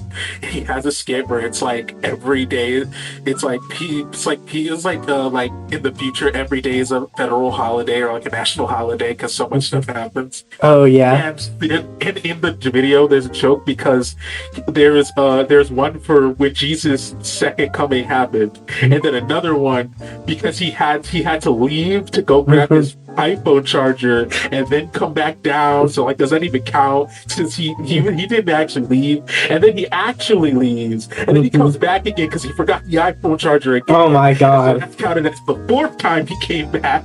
And so Jesus came back 4 times, and then he came back again a 5th time, and that's a different federal holiday. It's a very good skit. And there's more jokes than that. You should Funny. yeah, try to find that. Basically did the same.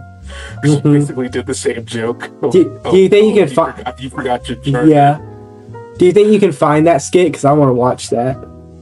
Almost definitely. Zach himself is one of my favorite YouTubers. Okay. Or skit creators, whatever you want to call them. But yeah, so I bring all that up to just Zach Starr himself. Zach Starr himself. Okay. Both the and the actual channel name. Okay. But I bring up that to basically say that there's an entire part in the Bible where it very succinctly says that no man knows the day or the hour of Jesus' return, including Jesus Christ himself. Yeah, so numerology and like divination and stuff, like this is all like, even if it is not actually truly Satan and truly demonic, with Christians like these, who needs the devil?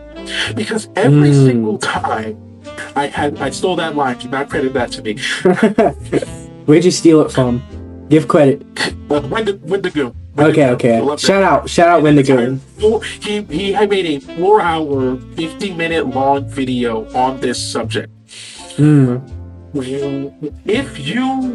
Because with Christians like these, every time that you try to predict the rapture, and every time a giant, large majority, like not majority, it's never the majority of Christians who believe that these things are happening, but whenever you get a large chunk of Christians to believe this is going to happen, and they spread this around, and they say all of this, you drive thousands of people away from Jesus Christ, from God.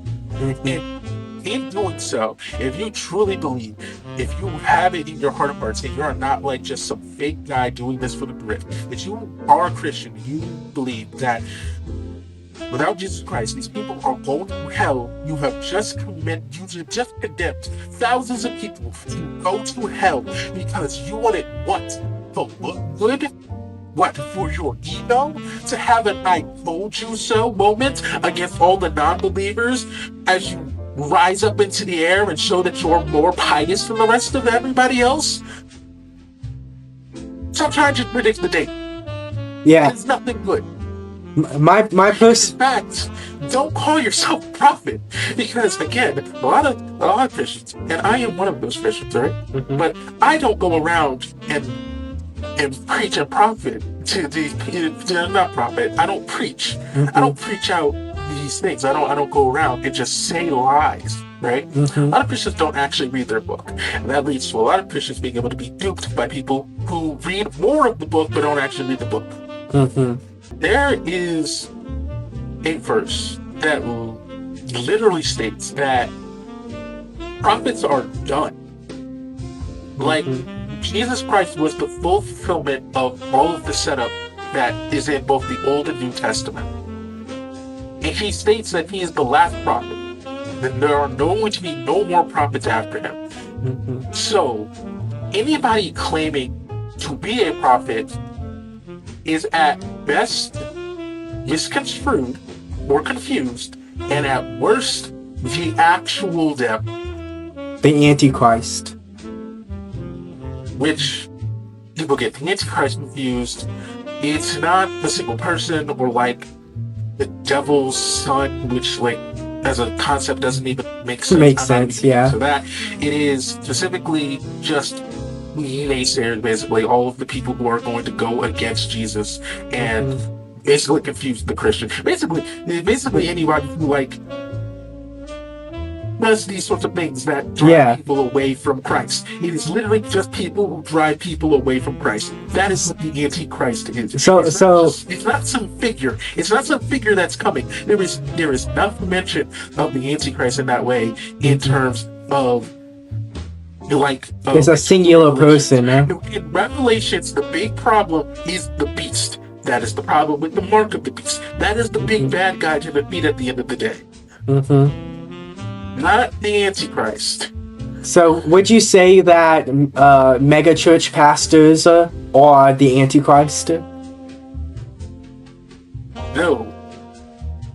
Because, like I said, at best, they are just confused. And being confused does not make you the Antichrist. You have to be explicitly being malicious and trying to spread heresy. But that is what a lot of mega church pastors do. Either that or they, they'll be like, oh, in order to support our church so we can further spread the gospel, you have to give me all this money so I can buy a private jet. Which is actually, which by the way, it is, like in the Bible, you're not supposed to tithe through compulsion. You're not supposed to compel people to tithe. It's supposed to be it is supposed to be an optional thing to honor your Lord. Yeah, there's a clip of a pastor saying, lock the doors in the back. If you want to leave, everybody has to give $20 to the no. That's literally goes against biblical scripture. It's not what tithing is supposed to do. I think I've heard that. I've heard it your heart. Yeah, I think I've heard that story before. You're supposed to do so to be a good Christian. But Wendigo mentioned it in this video, and I respect Wendigo. It's not just a person, but a Christian. And so I will do my best to behave in the same sort of ways that he does, which is that he tries not to write people off that way. He doesn't try to immediately jump to heresy. Especially because with a lot of these things and with a lot of people, it isn't heresy, it is just that you were taught the wrong thing. And how can you know the right thing if you were never taught the right thing? It's kind of like are some of the megachurch pastors not really actually behaving in a Christianly manner and are doing things very much against Christianity? Yes, and that is heresy, and that is Antichrist behavior. Are all of them doing it? No. Okay. Yeah, so that's my discussion on the Rapture. That's my discussion on the Rapture thing. We should add. I'm so tired of this happening. There was a guy way back in the day, it's still 1800s, if I remember correctly, who believed in this sort of thing so much and predicted when the rapture was going to happen. And that day came and went and nothing happened, and it was known as the Great Disappointment. Damn. That moment caused such a schism in the religious community that it is quite literally the moment that we can trace back to the Jehovah's Witnesses, the Mormons, and Scientology. Oh God, not Scientology. That is how bad that is how badly this one man was able to shake the faith. My personal belief is that every time a pastor or another religious figure tries to predict the rapture, God purposefully delays it by another 100 years. That's my theory. But yeah, so I just really people really just need to stop it. Just stop it. Just because here's the thing, and Wendigo mentions this in his video. If this is true, that you can actually figure out the rapture by taking this number and doing this and doing that and doing that, at best you are calling God a liar. He's some sort of trickster deity who is leaving all of us in the dark for no reason except he has one person that's super extra duper special and super extra duper awesome that she's gonna show the right answer to. That's a good point. What are you doing besides putting yourself on a pedestal and making yourself an idol? Trying to do that when it is so very explicitly said in the book that we are not supposed to know the day and the hour. And God in the book, Jesus in the book, in the Bible, will literally tell us things when prompted. If we are supposed to know, and if we are not supposed to know, will tell us that we're not supposed to know, and if we're not supposed to know it, we're not supposed to know it for a good reason. If people knew the ending, knew the rapture point, then it's pre-game. You can do whatever you want. It's right before you die. The whole reason that you're not supposed to know is so that you live the correct sort of moral life, because you don't know when it's going to happen. It's literally a point brought up by John. It's like to live is like that gets taken and misconstrued by these sorts of people who try to predict the date, where he like mentions like that like you kind of shouldn't even want it to happen in your lifetime, because every second that you have more is another second that you can preach to these people, another second that you can get more people to come into the fold. You should Christianity as a religion should be wanting as many people to come and re-find God as possible, because when they do, they are saved and they can move on and continue their life without suffering. Or without the absence of God, because as said in the book, it is very explicitly described hell, which is only brought up very briefly as just like the furthest place from God, the absence of all things, like oddly, the absence of his love, which is probably not a lake of fire. It's probably just the worst form of depression to ever exist. And I don't want thousands upon millions of people suffering in the worst form of depression to ever exist. So realistically, these sorts of events that happen that make people who are Christian have to go, yes, I'm a Christian. No, I'm not with those guys. Those are different kind of Christian. And it's entirely between themselves and God if they even are going to end up in heaven. Like the fact that you have to do that now is insane. And it is just so sad. Christianity as a group should be a group that any person should feel comfortable towards being near, because if people are comfortable being near us, that gives them a chance to decide, hey, you know what, I like the cut of your jib. The amount of people who aren't Christian who will look at how Jesus acts and goes, I'm not a Christian, but that guy seems cool. He seems like a cool guy to have a beer with. If every Christian was a cool guy to have a beer with, do you think that these people wouldn't go, well, this just stands for something great. It stands for something awesome. Why would I not want to be a part of this? Yeah, take him as my Lord and Savior. Yeah, if Christians... But no, you have all of this hate and this anger and this vile spilled against everyone and anything for no good reason. For no good reason. That's true. It's just a sad state of affairs. It's a sad state of affairs. Because you will always catch more flies with honey than vinegar, and there is no good reason to be vitriolic to your fellow man.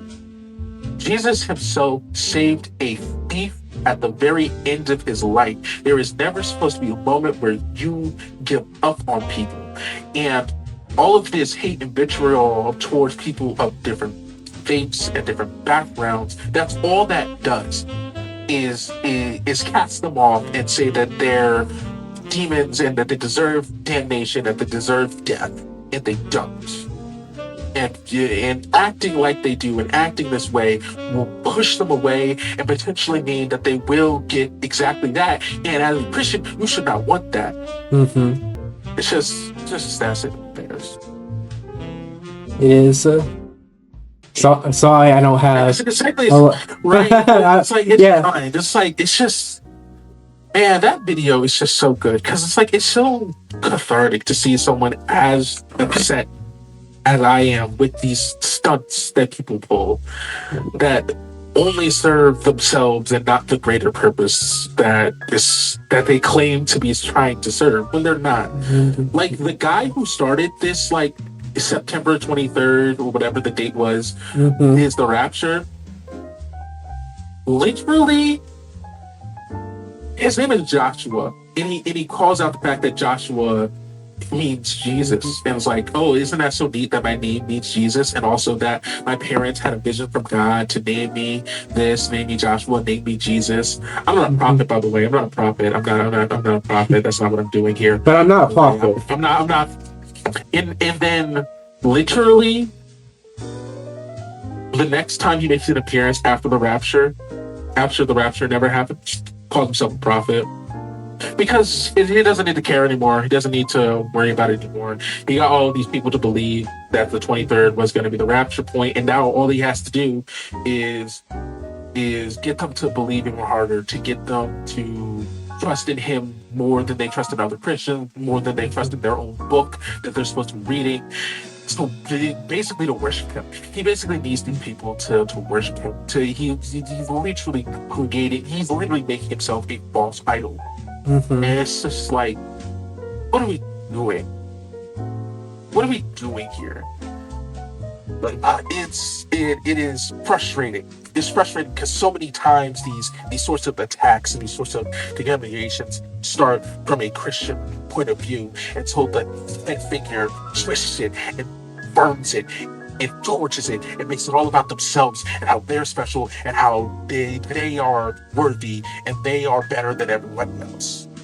Don't have a great example of this. It's just like, and every time it happens, it drives thousands of people away from a group of people because they think that everyone in Christianity must be as dogmatic and as fervent and as misled as these other ones. And so they feel like they have to live in fear of even talking to one because they'll drag you down and hold you back and make you live in fear and despair. And like, that's not the sort of life that you're supposed to be living in. There is nothing that is going to happen that should make you afraid. You should not be scared. So like, that's it. Yeah. That's a full statement. The sect of Christianity you are in makes you scared of the future and scared of what's going to happen next. They have failed. Case in point. It should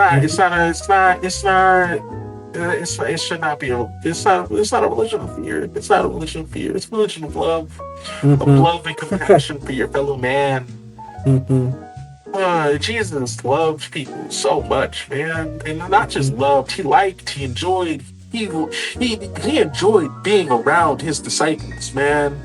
One of the last things he does is get John to say that he's going to take care of his mother and ask his mom to take care of John after he's gone because he knows how hard it is going to be without him. And that's just so human. That's just so wholesome. That's just so compassionate. John literally rebuked knowing Jesus and regretted that.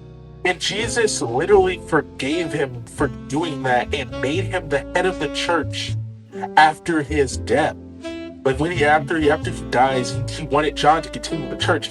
And John, in front of a bunch of Jews, because remember, like, this comes from Judaism. Everyone in the Bible, even Jesus Christ, is a Jew, right? And in front of and so John goes out and he preaches the story of Jesus, and he goes on about doing that.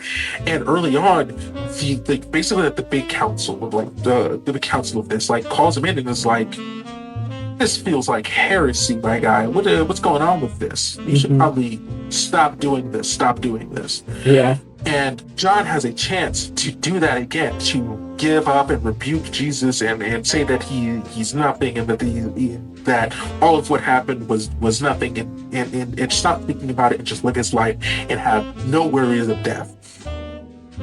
And having been forgiven, having done that before, he is unable to. He says to them that he cannot deny what he saw. That he, no matter what they do to him, he is going to go out. He's going to continue preaching this so that many people can feel that love and that compassion and that warmth. And that is so wholesome. That is sort of thing that would bookend an amazing story. And they talk about fear and fire and how you're gonna burn in hell, like hell even has fire. It's not a thing. No. It's never described. Every single time what they're talking about is Dante's Inferno. Yeah. So many people making Christian fanfic out of Christian fanfic. And even then, Dante's Inferno wasn't even meant as like a thing of like trying to confuse people into thinking that this is exactly what hell is and all that. It was made as just as a critique of the current administration of the church. Like that is exactly what it is. He literally describes how certain popes and certain religious figures are in hell, but like they're not in hell yet, but they're already partially burning in hell because of what they're doing. That is literally the point of the book, is to be political commentary. Nothing more, nothing less. It is political commentary using Christianity as the lens. And if you truly believe that that version of hell is what exists, you also believe that for some reason the Greek gods exist and they're demons that are in hell and the Surters exist, and like he wrapped in so many other things in his little fanfic book. He put Muhammad in hell, which is diabolical. I'm guessing Muslims did not like that. No, it's just like, what are we doing? What are we doing? It shouldn't be about fear. It should be about love, and you should first and foremost do things to show care and show compassion and show love. First and foremost, that is what you should do.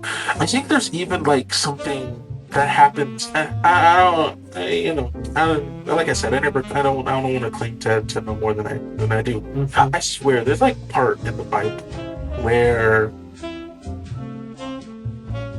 in public they act as though they believe these things, and I think it's during like the Roman Republic times. They act as though they believe these things and do that and do whatever, and still in secret practice the religion, because you shouldn't actually be making a martyr of yourself.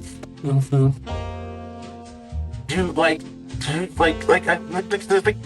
point of it was to be like, don't throw your life away in pursuit of like showing off, basically, like showing off how superior, like how moral you are.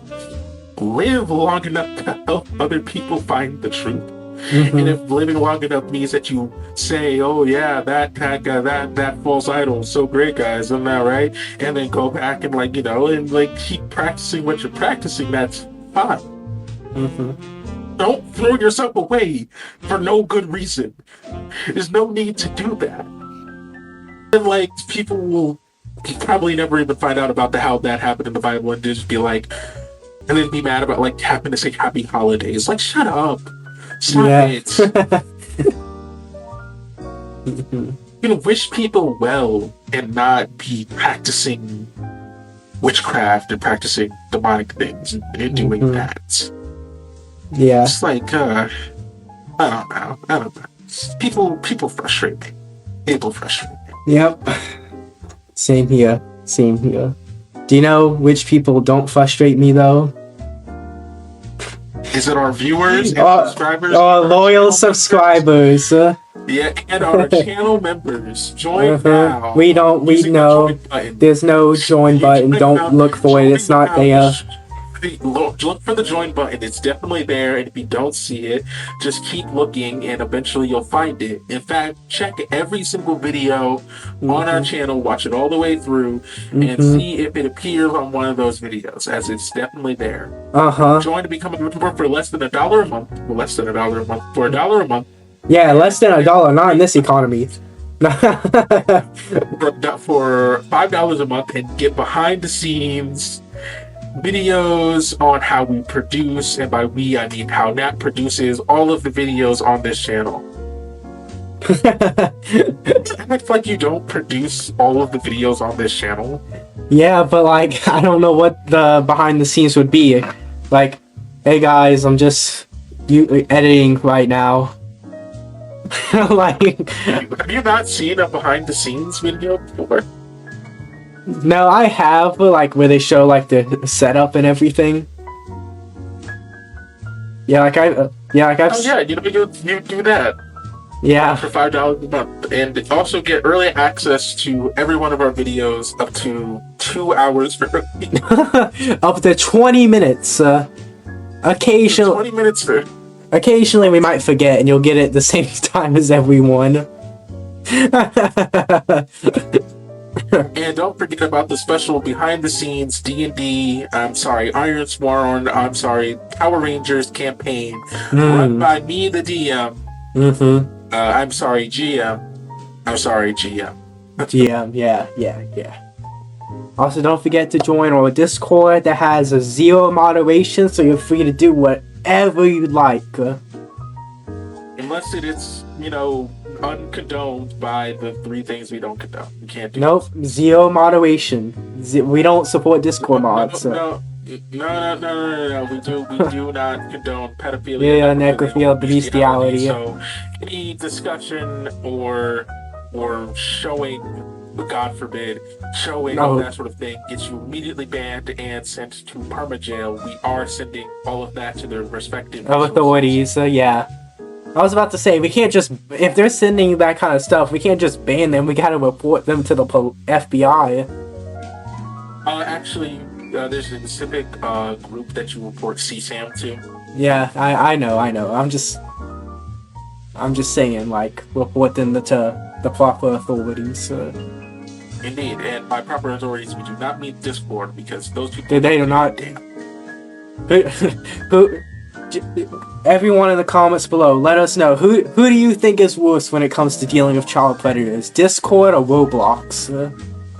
I'm not saying it's supposed to work together. Also, remember that only people 18 and up are allowed, and no students. You should save those $5 for something else.